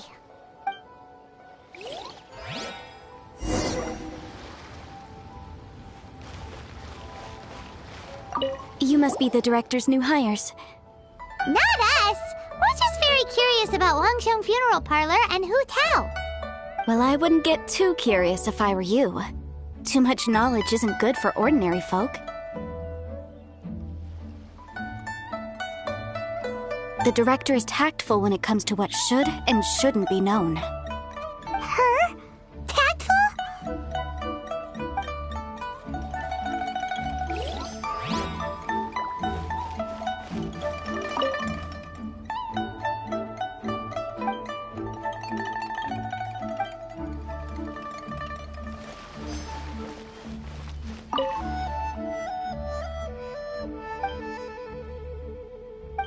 We should get going. Let's go find Hu Tao.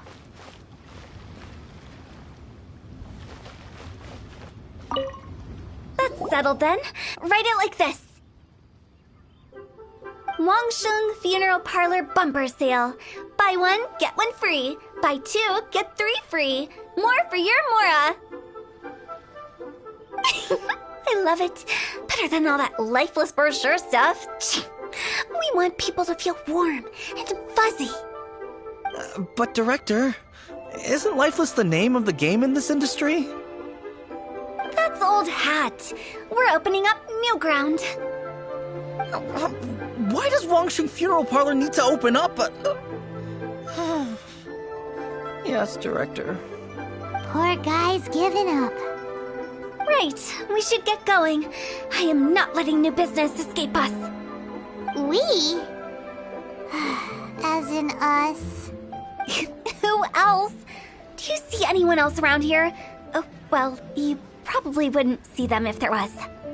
Stop adding little afterthoughts like that! It creeps people out. Just a joke. Sorry. Everything you see is everything that's present. For the moment, at least. Lighten up. The way I see it, people make death scarier than it really is. What people truly fear about departing this world is suffering and regret. To deal with the trauma, they let their imaginations run wild with notions of ghosts and evil spirits. Oh, baseless fantasies. What we've ended up with is a topic that people are morbidly afraid of talking about. If I don't broach the subject, then Wangsheng Funeral Parlor won't be long for this world. Oh, more approachable and appeasable than you'd imagined? Paimon wouldn't say that. Let's just say at least it didn't hurt us. You must have come across a particularly ferocious entity. How should I put this? Most spirits are incapable of harming ordinary folks. The job of Wangsheng Funeral Parlor is to guard the border between life and death. One component of this is correcting notions of death and the afterlife that people may hold. Simply put, for those unable to see the border, they're best kept as far away from it as possible. So for ordinary folks, the best case scenario is ignorance of all matters concerning spirits in the afterlife, or even better, a belief that none of it exists.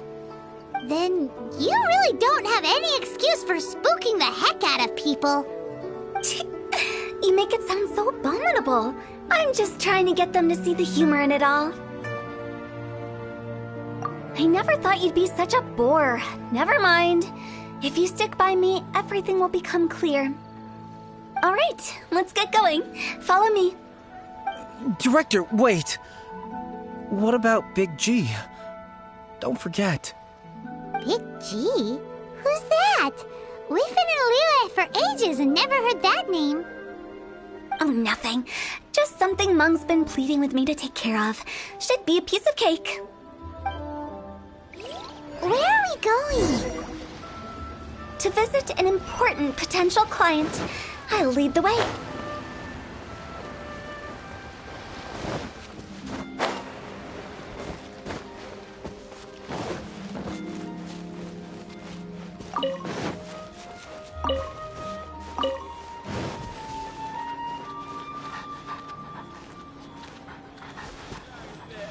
Hit it while it's hot.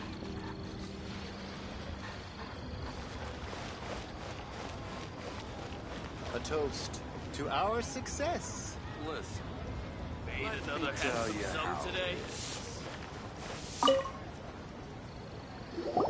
today. Sorry, who are you? Hello, I'm Hu Tao, director of the Wangsheng Funeral Parlor. Okay, so why would someone from Wangsheng Funeral Parlor be looking for me? Nothing major. How are you feeling these days? Any aches or pains? You shouldn't ignore them, by the way. Very often they're an omen of something terminal. When we're healthy, it's easy to forget the crushing fragility of life. So, aches and pains, best to keep an eye on them. What are you getting at? I'm in great health and enjoying life very much, thank you. Go and find some other poor soul. Goodbye. Why do they get angry? What's wrong with a few earnest health tips? Paimon thinks it's because they're coming from the director of a funeral parlor.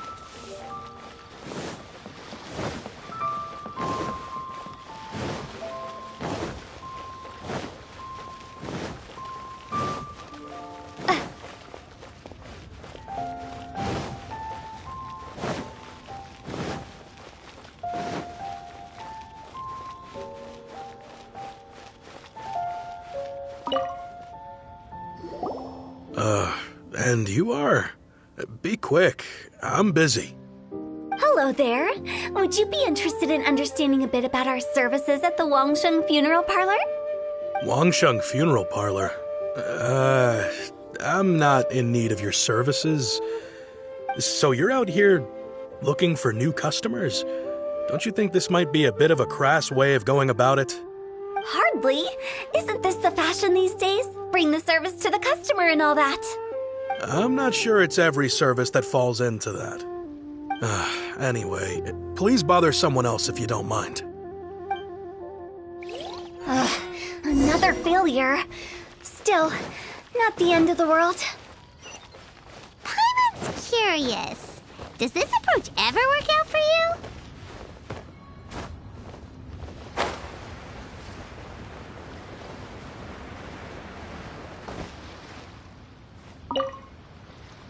I know your face. The Wangsheng Funeral Parlor director, right? I'm sorry, I'm really in no need of it. Don't apologize. Get to know us. We've got a new sale going on. Ever hear the saying, out with the old, in with the new? Well, going out with a bang is the best way to start off in style on the other side. If you keep talking like this, I'll have to call the Millilith. No. Okay, relax. We're leaving. But Wangsheng Funeral Parlor awaits your distinguished patronage. You really don't give up, do you? Are you trying to make me feel better? Well, thank you. Seems you understand me far better than most people. Not really. This is just getting really uncomfortable. Business development? Is that what you see this as?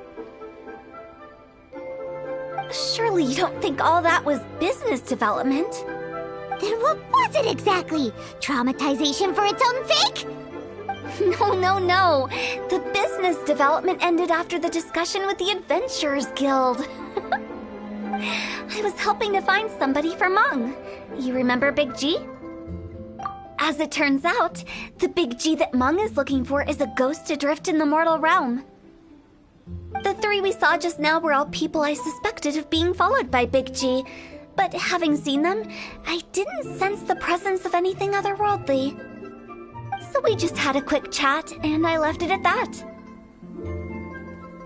Why didn't you say so? Paimon thought you had some kind of sixth sense for, people in declining health. Huh? What would I need that kind of ability for? I'm no doctor.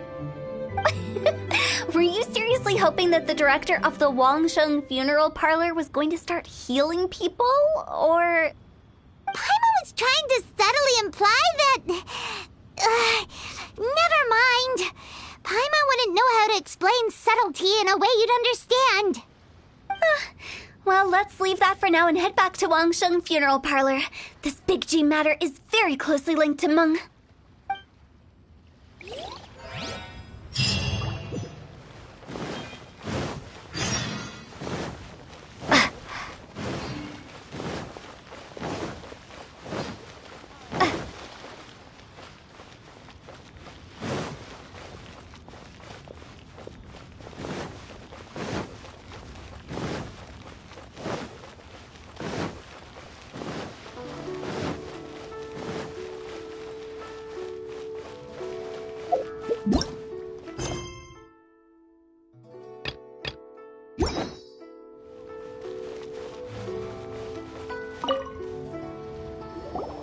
Meng, I'm back.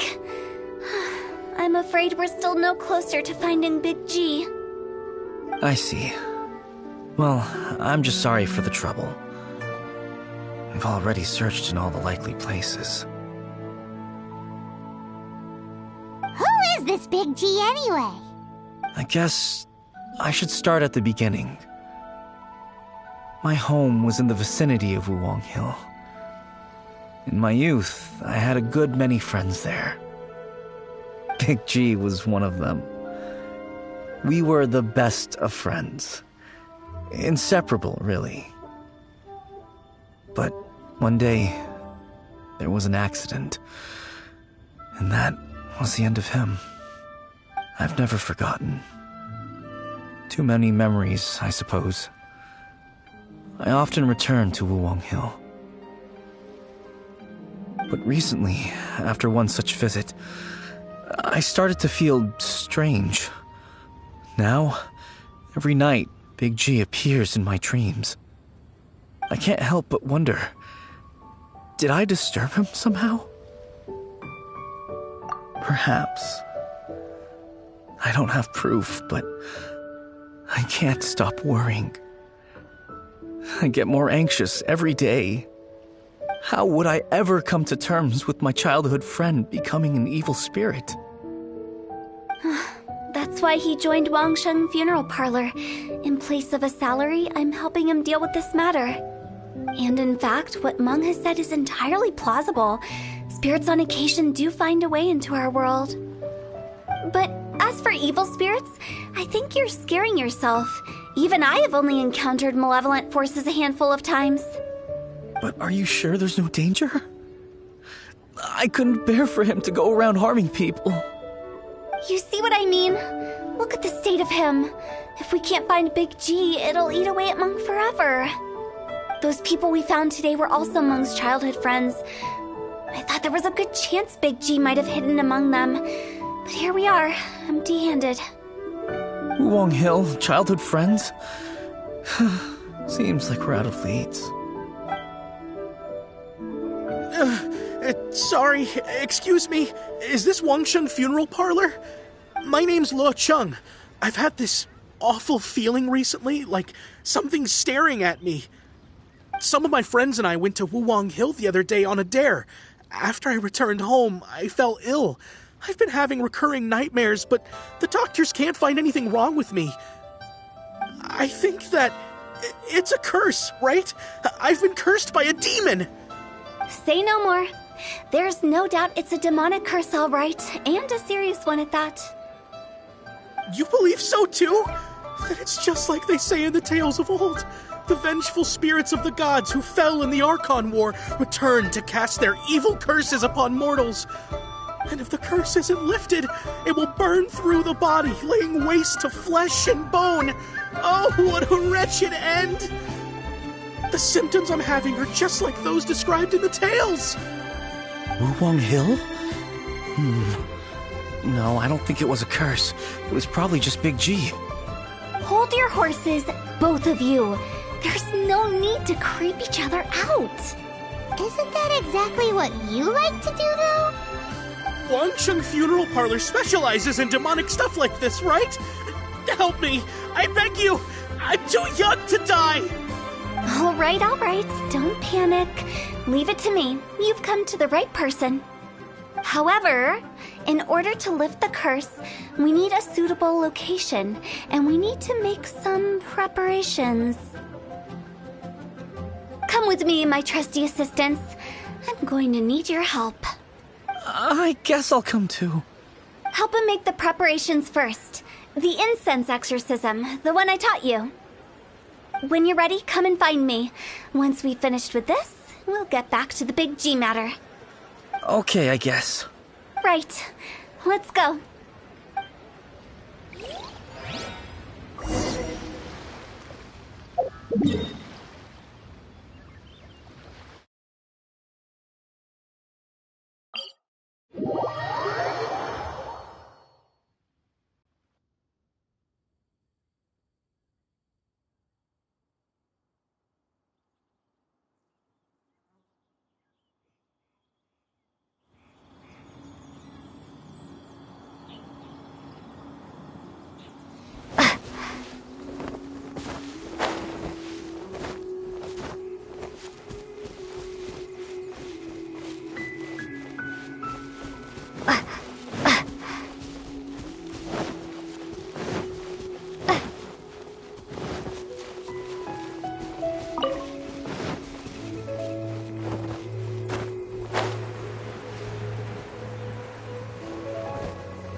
rituals are you gonna perform here? No ritual at all. We just need to kill some time. Eh? Wait, you didn't take all that vengeful God's curse stuff seriously, did you? They were eradicated ages ago. You saw those two. One thinks he's been cursed, and the other one believes his friends turned into an evil spirit. It's hard to reason with them. Now you see why I believe that ordinary folks should be kept in the dark. I've seen too many people lose their senses on account of things like this. If you want to calm them down, you need to convince them with something tangible. And the best way to do that is to make a great show of destroying the boogeyman they believe in before their very eyes. Sounds like that might work.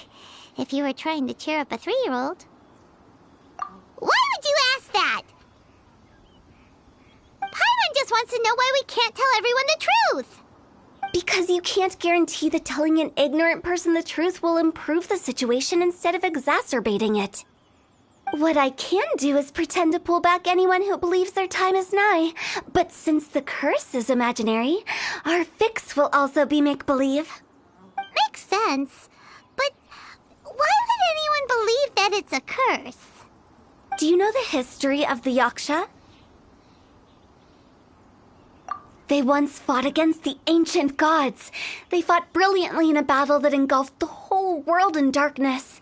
Although the gods were defeated in the end, their resentment persevered. That resentment turned into a pestilence spreading amongst the ordinary folk. Hysteric people mistook it for the curse of the gods. The plague took the lives of many, which only furthered its spread, as the dead were a breeding ground for the disease. Then someone discovered how to prevent it from spreading, purify the air, and burn the bodies of the deceased. The pioneers of these practices were, you guessed it, the founders of the Wangsheng Funeral Parlor. Paimon didn't see that coming. Yes. Anyway, it took many years, but eventually the plague was completely eradicated. We've dealt with similar phenomena multiple times throughout the ages. Each time we successfully restored the balance between life and death. To sum it up, we are gatekeepers, guarding the border for the sake of both the living and the dead. So when I say this curse is just a figment of the imagination, I say it with more certainty than most. But I also can't really go telling people that the ancient plagues were real, or it would incite panic. Anyway, let's wait a bit more and get ready for the show. This leyline monolith will make for a really great prop. Oh, you're finally here! We just finished our preparations. Now, look here. This device is used to drive away evil spirits. It'll absorb the curse inside you and cause it to take a physical form. But don't worry, the traveler here is a seasoned warrior and will assure our safety. Oh, right. I forgot to tell you. It'll be fine. Will that really solve my problem? Trust the director. She might look like a weirdo, but she's serious about everything she does. How can you call me a weirdo? I mean, wouldn't you say it's more charmingly naive or disarmingly different? All right, let's get down to business. My glamorous assistant, please activate the device.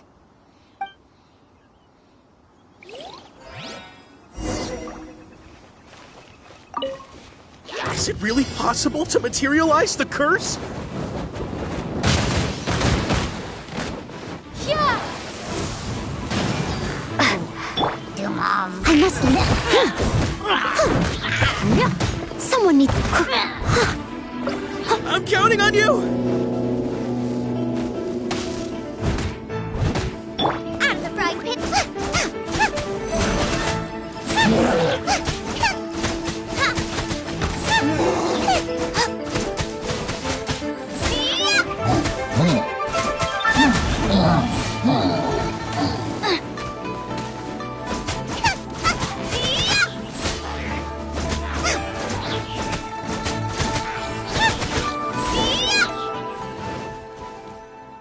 How are you feeling? Did the curse leave your body? Yes, I feel more invigorated than ever before. I'm cured. I can't express how grateful I am for your and the Traveler's help. If it hadn't been for you, the curse would have taken my life. Ah, great. In which case, I guess now I can tell you. You've been pranked! What? This exorcism device?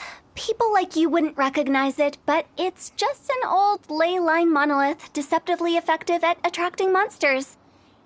And those were real monsters, not a manifestation of your curse. So riddle me this. If I didn't do anything to lift the curse, then what's the cause of your sudden recovery? The curse wasn't real? Then why was I sick?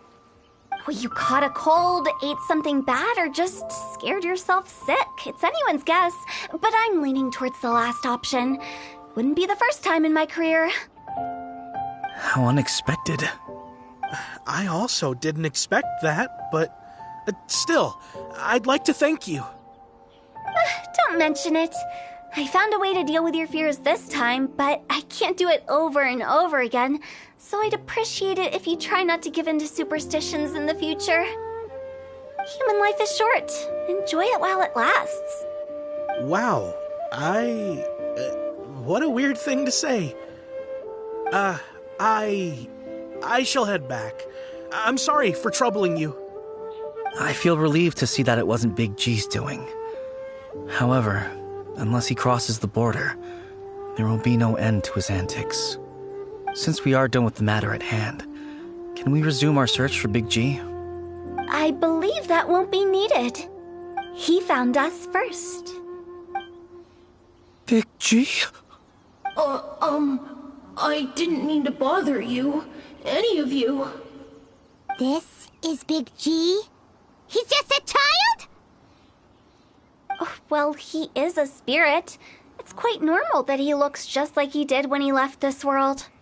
That's not what Paimon imagined when Paimon first heard the name Big G. Let's bring him back to Wangsheng Funeral Parlor. We have much to do.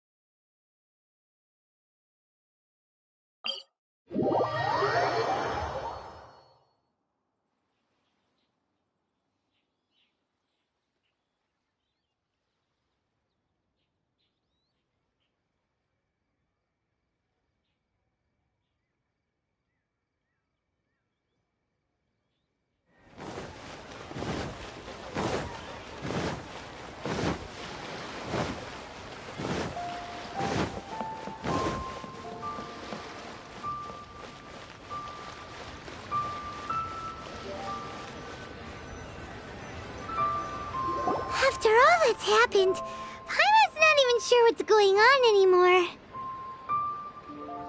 Actually, I'm not surprised in the slightest. Remember what I said? There's only so many evil spirits in this world. It was a twist of fate that made him leave Wuwang Hill in the first place. Now, for some reason, he can't go back. This explanation sounds a bit far-fetched to Paimon. Actually, she pretty much summed it up. Huh?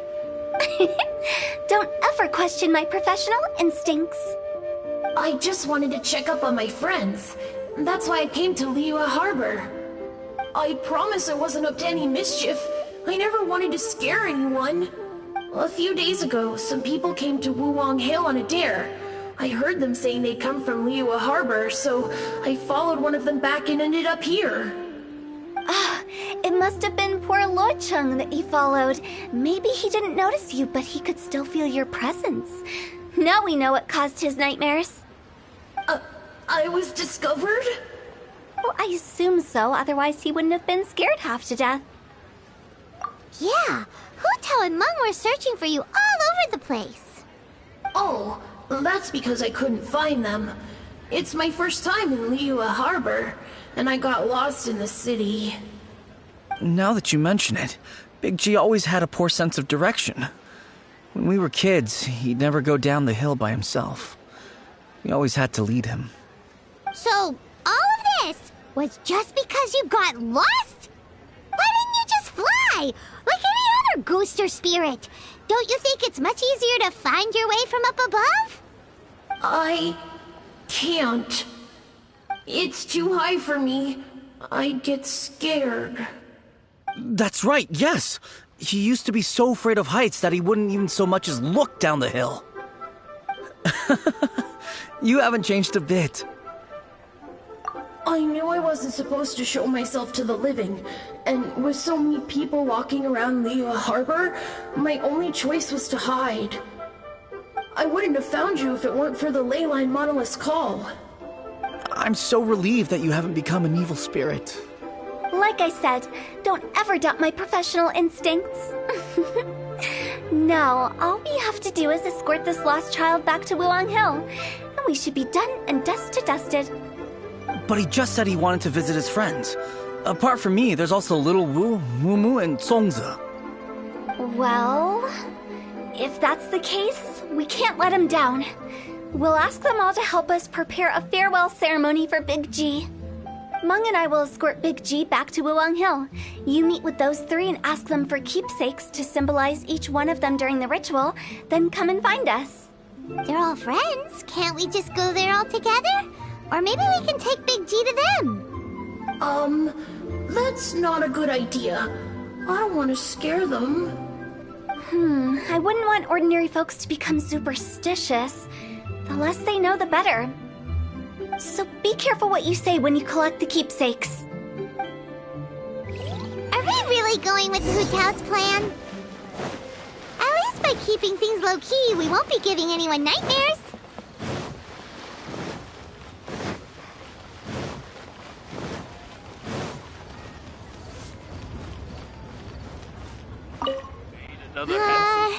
Hi! Do you remember us? Oh, you. Sorry, I won't be needing the funeral parlor's services anytime soon. Yes, we grew up together. We still keep in touch even now.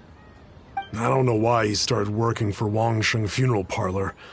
To be honest, I find their director to be quite peculiar. But he must have had his reasons. He's on his own now, after all. And he still can't get over what happened to Big G. Did he tell you about it?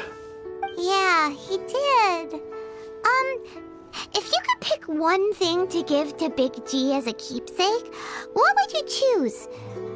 Just, theoretically speaking. We're just being hypothetical here. Definitely not gonna actually go commemorate him or anything. I'd cook something for him. Oh, he could eat spicy food like no other. His favorite meal was extra spicy Jueyun chili chicken. I can make it for you if you bring me some Jueyun chilies. I'm sure he'd appreciate the flavor of his childhood years. I still use that old recipe. Deal! Just give us a minute.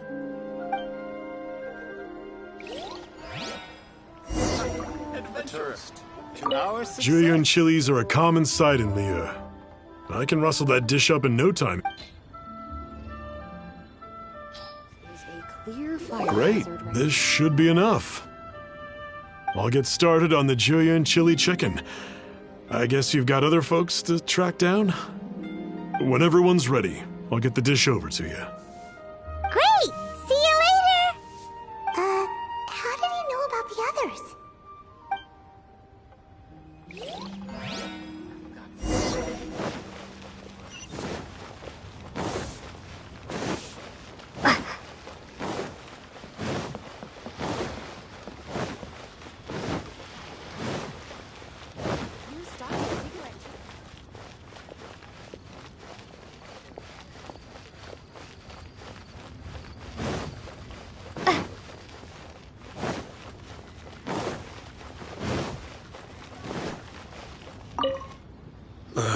Not you again. I told you, I'm not interested in the inner workings of Wangsheng Funeral Parlor. Meng told us about you. You're good friends, right? That's true, yes. Come to think of it, I remember he did join Wangsheng Funeral Parlor recently. It didn't take long for his good friends to figure out why. The Big G incident. But I know there's nothing we can say to help him get over it. Letting go of the past is a painful process. I would know. So, is Big G the reason you're here to see me? How did you know? We didn't even... Don't worry, I'm a businessman. I won't go spilling your secrets. Everyone hears the name Moo Moo and thinks I must be dim-witted. I never heard the end of it when I set up shop. But I'd say I proved a few people wrong. Here, take this.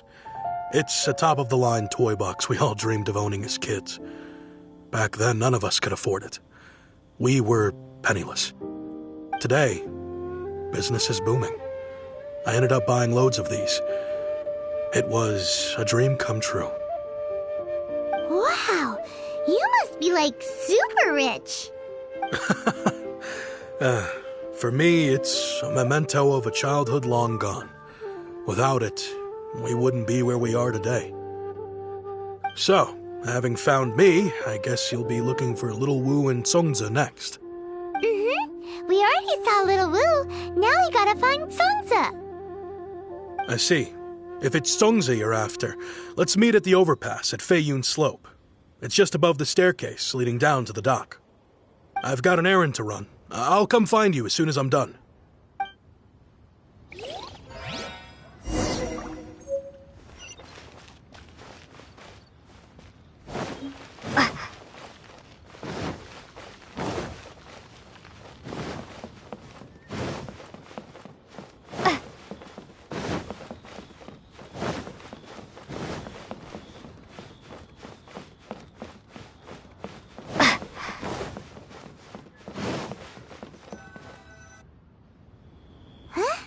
You're all here. Reminiscing about old times, thinking back to past events. We've been at it for years.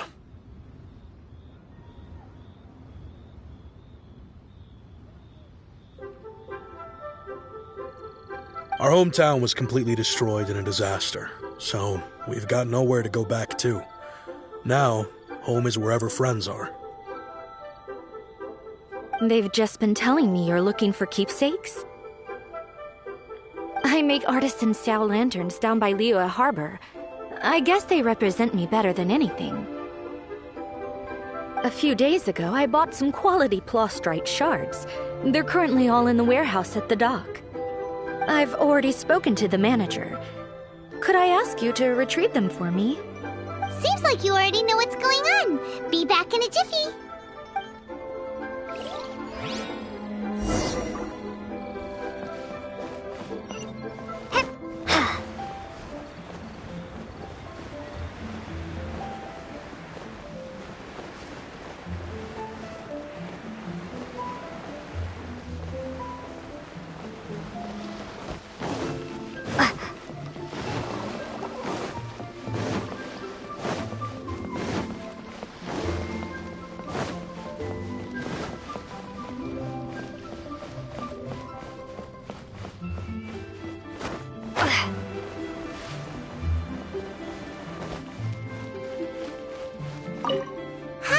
We're here to pick up the Plostrite shards for Songza.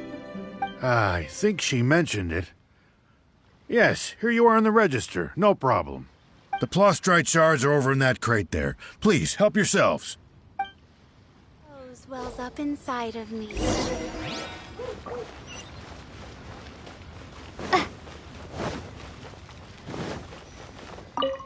Doesn't seem like they're here. Let's look someplace. Doesn't seem like they're here. Let's look someplace else.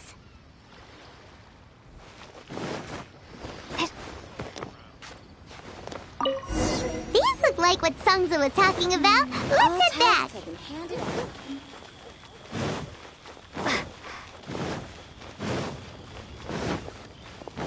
Hey there. Don't be shy. Try your luck betting on Jade? What about the pickpockets?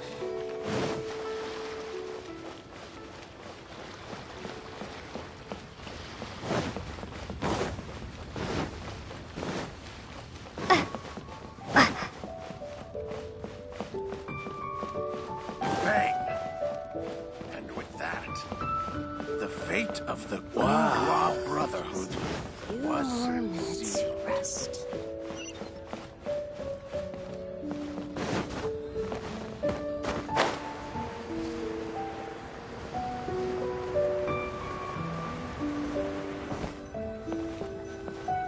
My thanks to both of you. This looks like great stuff. Please, wait a moment. This is the final step.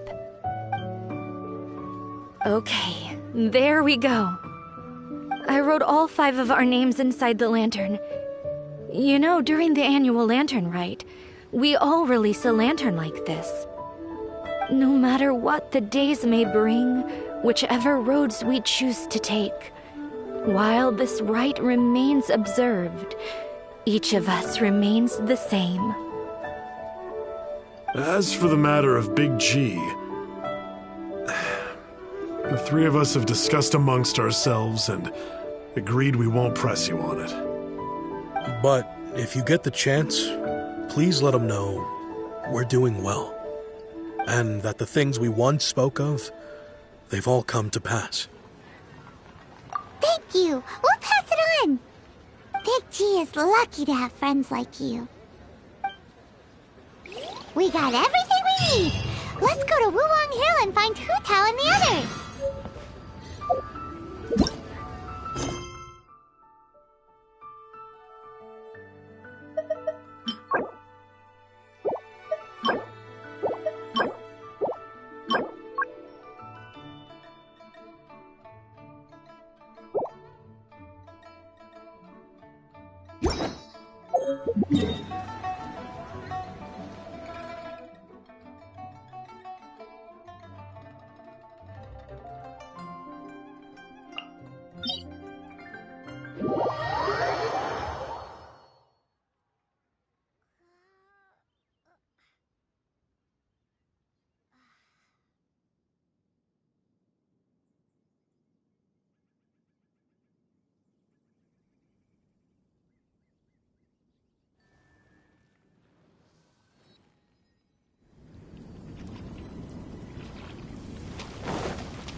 You're back already? Sooner than I expected. You didn't go spilling the beans, did you, Paimon? Does Paimon look that unreliable to you? I'm kidding. Anyway, looks like they were willing to hand over some keepsakes, so I guess they knew the deal. Nevertheless, when it comes to things like ghosts and ghouls, spirits and souls, the one thing everyone knows is you never know what to expect. Which explains why they were reluctant to pry and find out the full story. Which is just as well, because if they had attempted to, it would have been too much for me to deal with. Guard the border between life and death. This is Wangsheng Funeral Parlor's most important responsibility, and I'm stricter than most. So what about us? Does it matter if we cross the border? Of course not. After all, you were caught up in all this already, just like Meng. It's not the end of the world if you catch a glimpse behind the curtain. And where we're going, don't be surprised at what you may see or what may occur. All of it exists within the border between the living and the dead. An ordinary place, really. The only special thing about it is that nobody really knows about it. Whatever you do, don't get all worked up over nothing, okay? Or else by the time we're out, I'll have to erase your memories. So listen to everything I say. Let's go. Paimon's scared. But like Hu Tao says, we're already caught up in this. We better see it through to the end.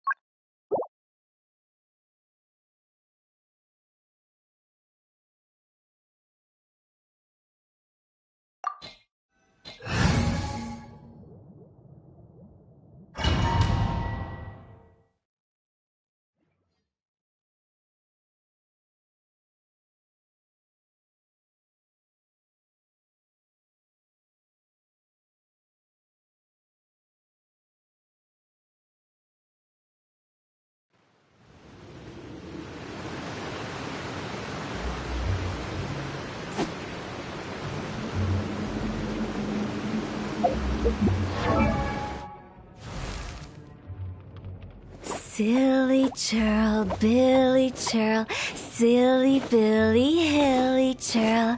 Ooh.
Wow!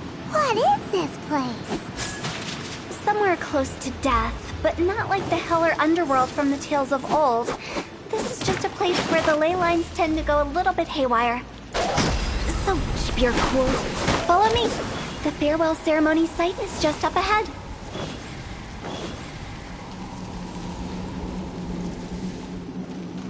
That pattern looks familiar.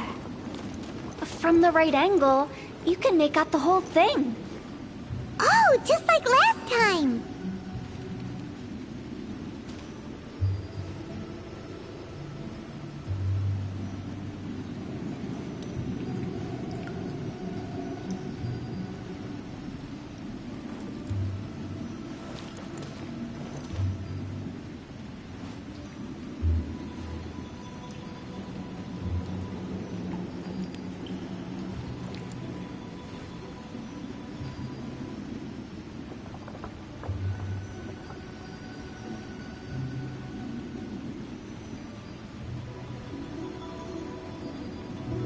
One client, 2 clients, 3 clients.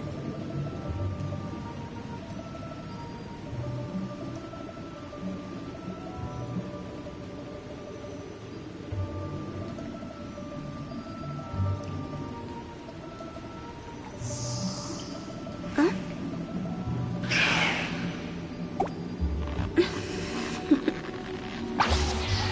Toodaloo.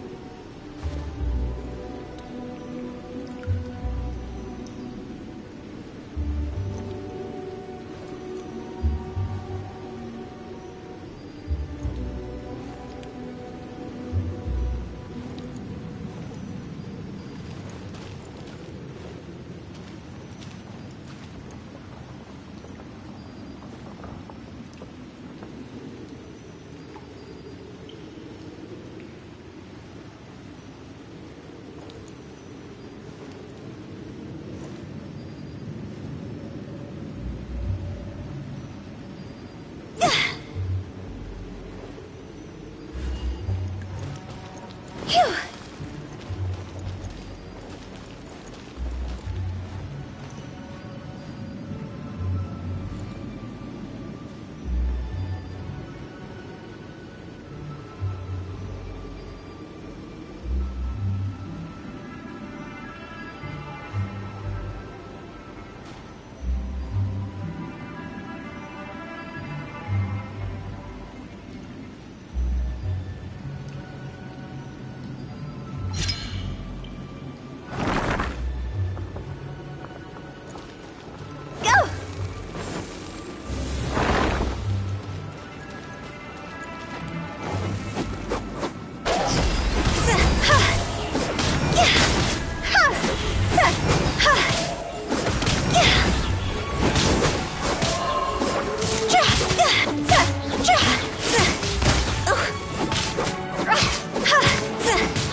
Nice and spicy.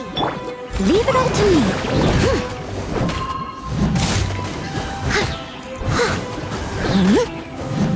I'll catch up.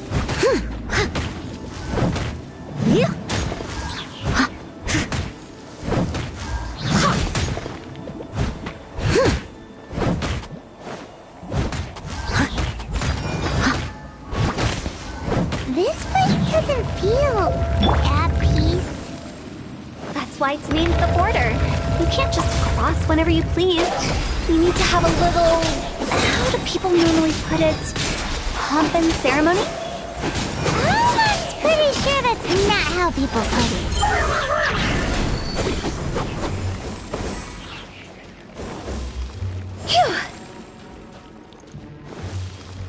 Phew! Huh?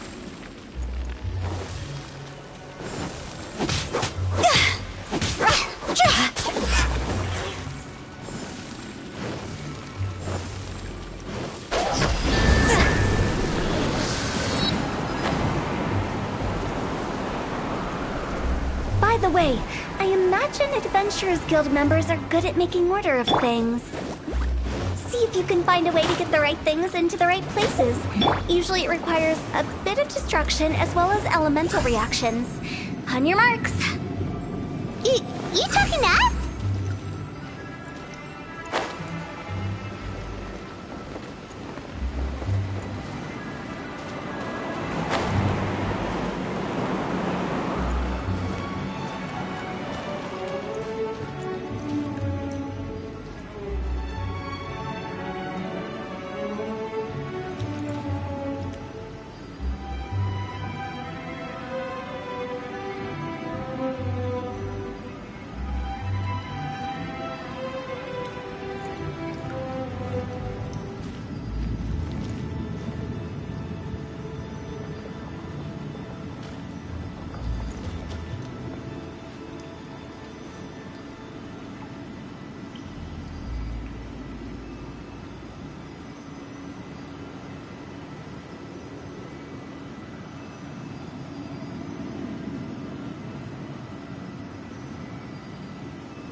This looks the same, but there aren't enough. So confusing.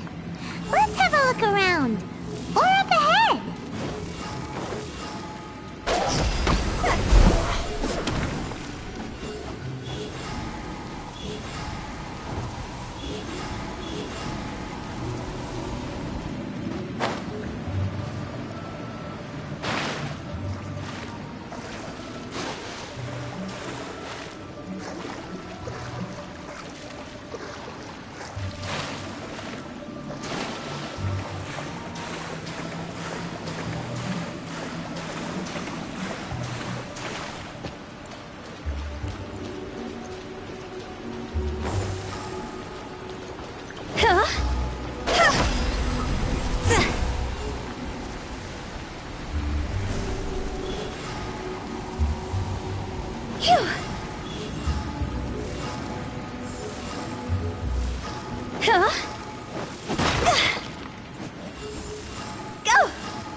Huh? Isn't this where we just were before?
What in Teyvat is going on? Have we even been moving forward this whole time? It's almost as if we're constantly being sent back to the beginning. Everything resets!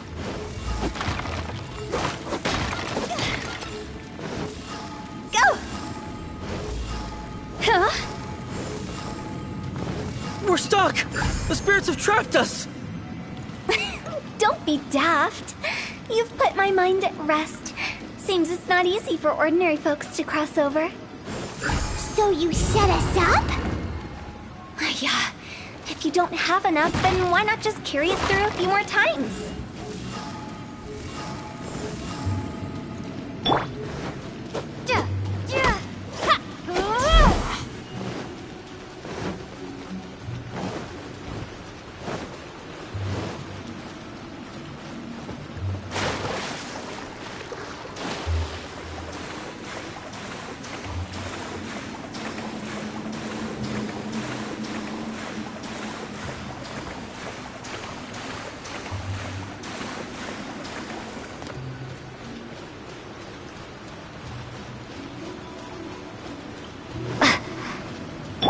Nice and spicy.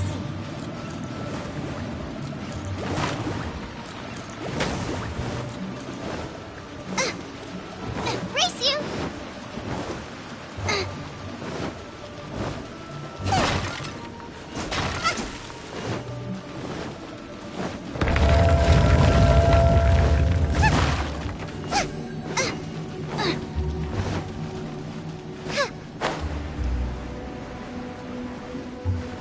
We're stuck! The spirits have trapped us! Don't be daft. You've put my mind at rest. Seems it's not easy for ordinary folks to cross over. So you set us up? Yeah.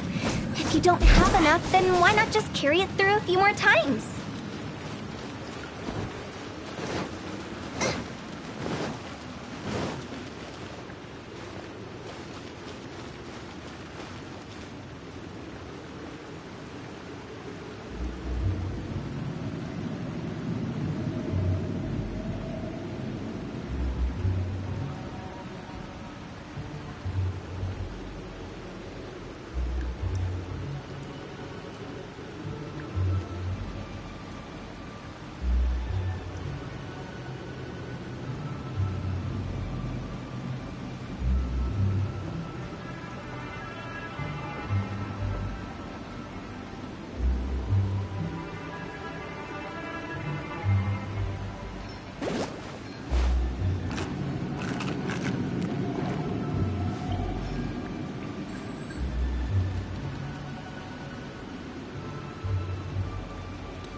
Can't decide whether pyroslimes taste better with salt and pepper or garlic and herbs.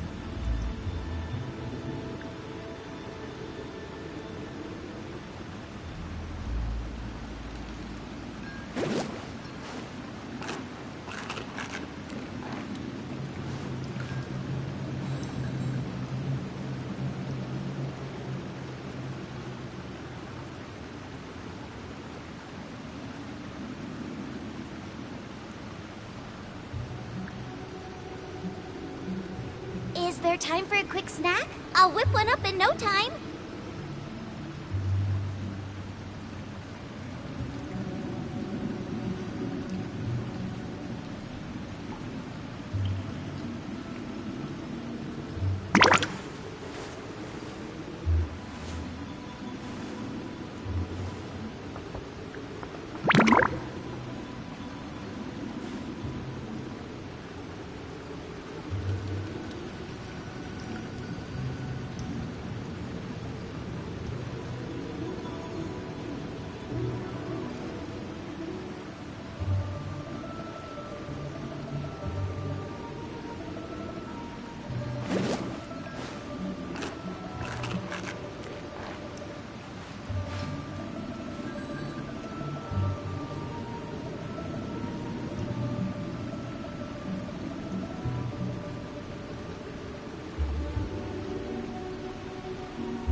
If there's nothing better to do, we could go foraging for ingredients.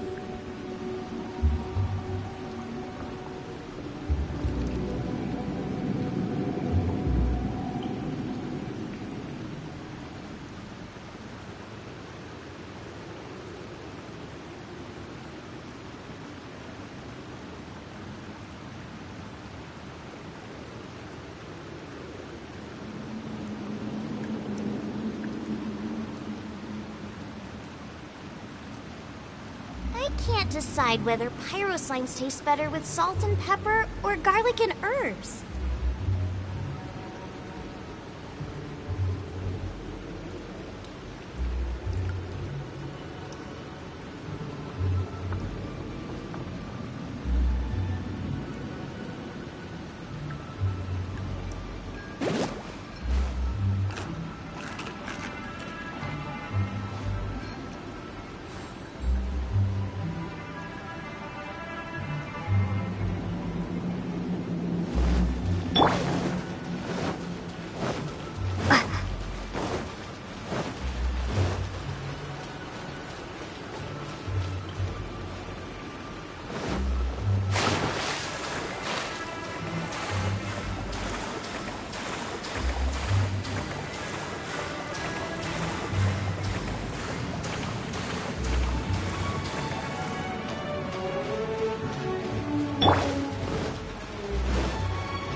Booba, get them!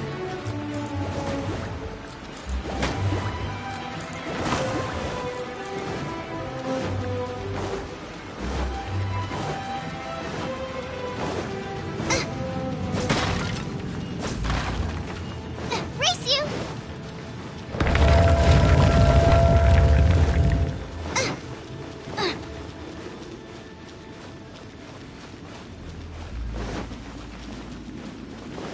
We're stuck! The spirits have trapped us! Don't be daft. You've put my mind at rest. Seems it's not easy for ordinary folks to cross over. So you set us up? Yeah. If you don't have enough, then why not just carry it through a few more times?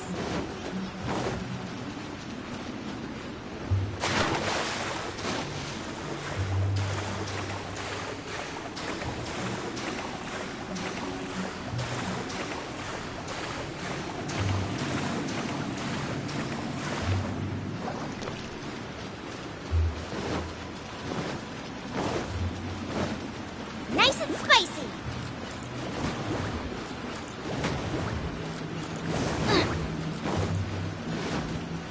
Race you!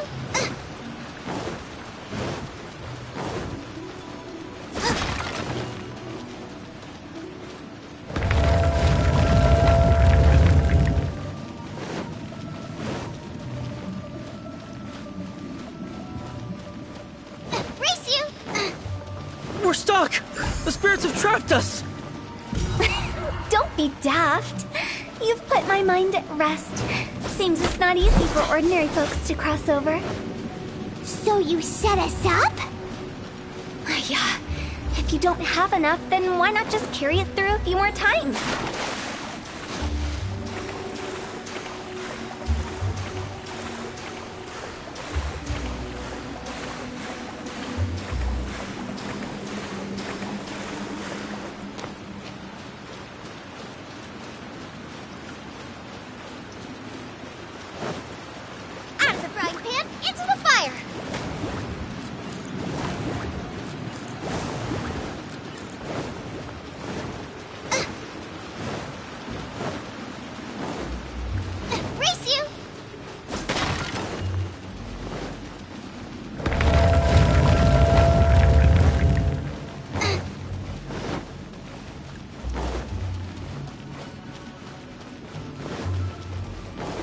We're stuck!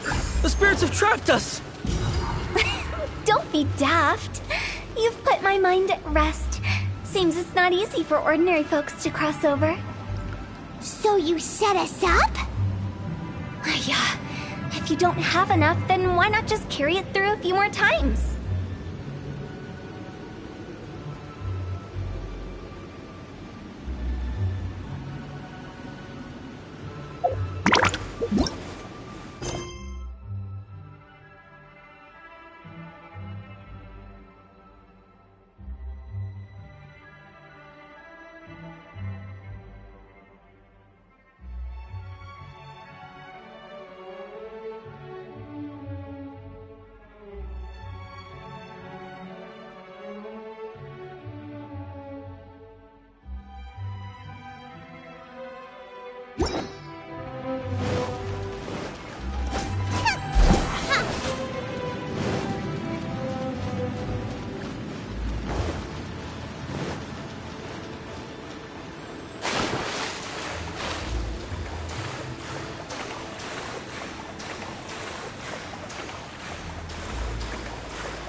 Nice and spicy.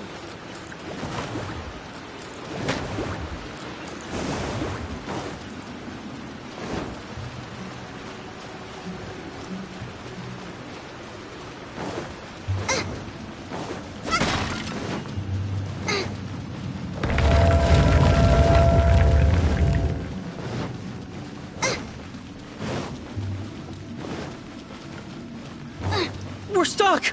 The spirits have trapped us! Don't be daft. You've put my mind at rest.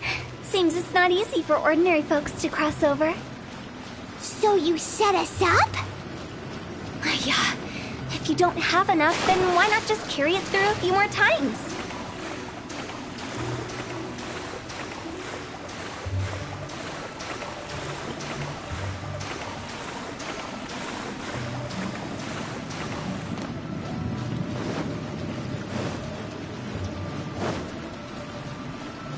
Gooba, get them!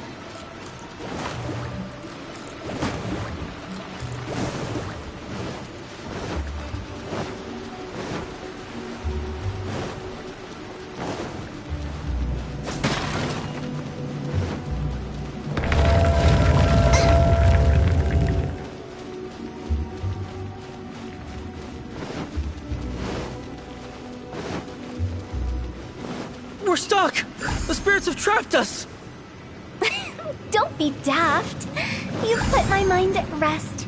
Seems it's not easy for ordinary folks to cross over. So you set us up? Finally! Paimon thought we were going to be trapped in that weird place forever.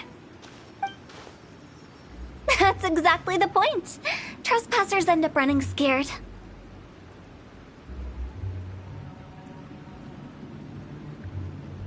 So that's the weird stuff out of the way, right? Yep. Just dive off the edge here. What?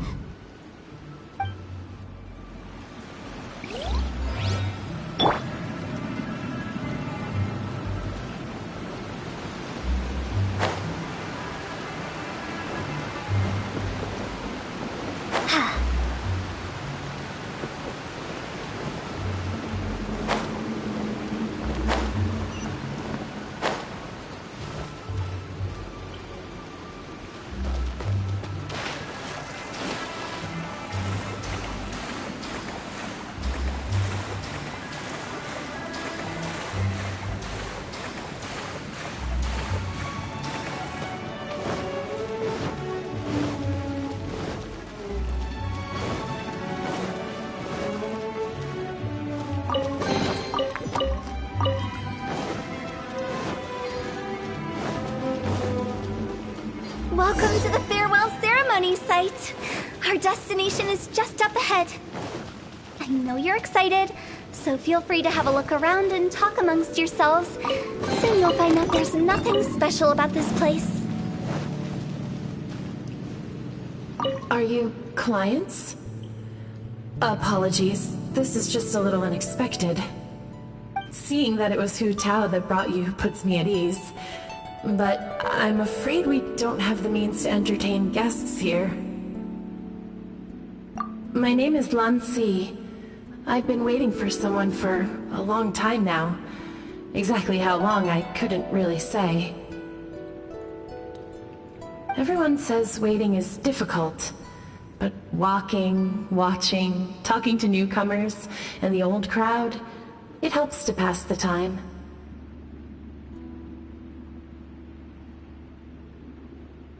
I can keep waiting, but who knows whether what I'm waiting for will ever come to pass. It's all the same to me. Waiting's all I can do anyway. But if you too are looking for someone important to you, it's best not to keep waiting forever.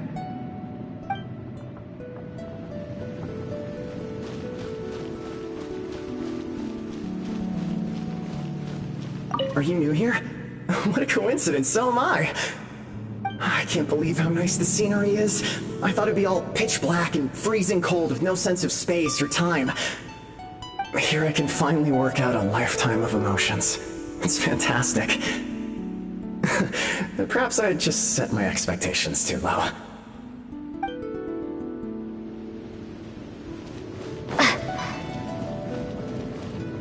By the way, have you seen Uncle Jean recently? That guy? I remember him saying it was time for him to move on. Good for him. I wonder where he's off to next. If you're curious, why don't we go and see for ourselves? Some other time, perhaps. I'd like to stay here for a while.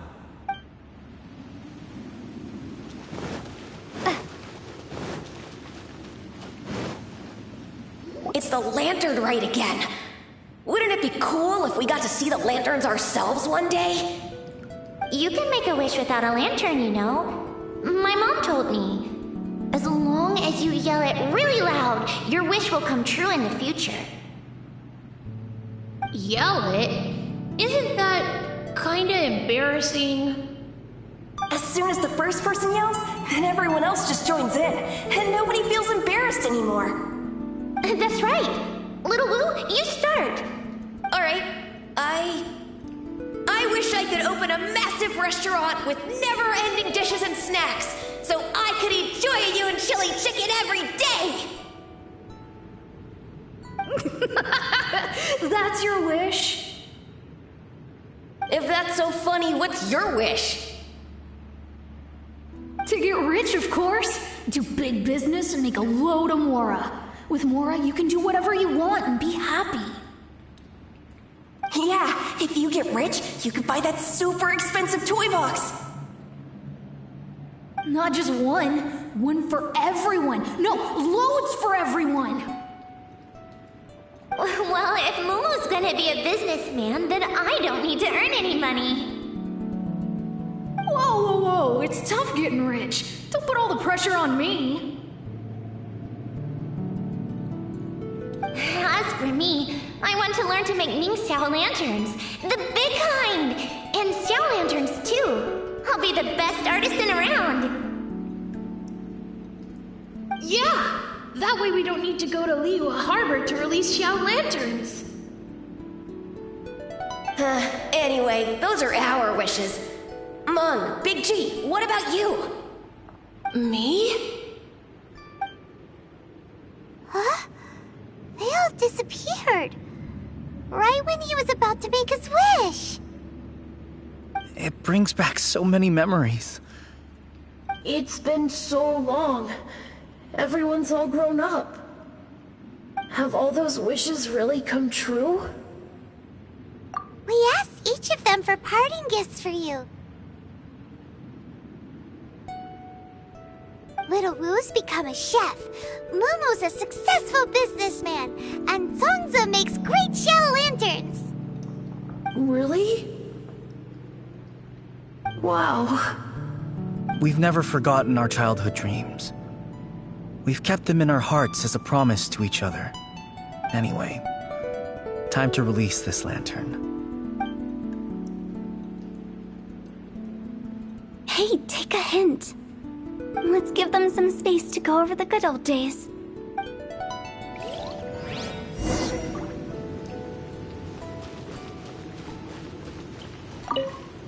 take the hint? Really? Of all of us, you're the one who needs to learn how to read the room! Monk's already crossed the border. That's the only way to send Big G off.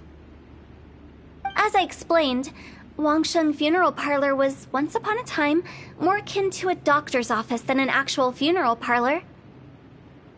During the Archon War, piles of corpses covered the wilderness. People were plunged into misery and suffering. Disease was spreading all over the land. Death devastated the world of the living. Such were the times when the Wangsheng Funeral Parlor was first established. As humans, its founders were deemed too insignificant to matter, but slowly, they managed to drive away death. They must have paid a huge price for that. After generations, Liyue Harbor became a bustling hub of prosperity, luring people with dreams of great fame and abundant mora. But in the end, some lunatics stirred up the legacy of the dead. By that I mean the remnants of the defeated gods that ravaged the world. I won't go into specifics of that situation, but suffice to say that at its peak, life was on the verge of bringing about its own extinction, while death was coming back with a vengeance. It took a long, long time, longer than you'd think, to restore balance and reinstate the border.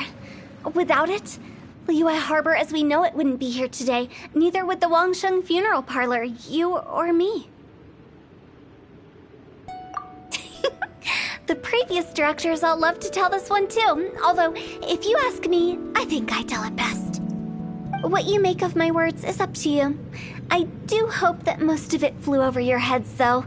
The Wangsheng Funeral Parlor is just that, a funeral parlor. Nothing more to it.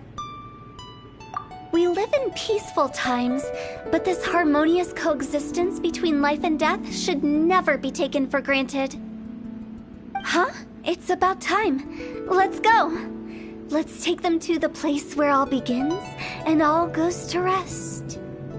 What kind of place is that? I just mean where we first bumped into each other. I come up with fun names for things sometimes, okay? No need to hound me with questions about every little thing I say.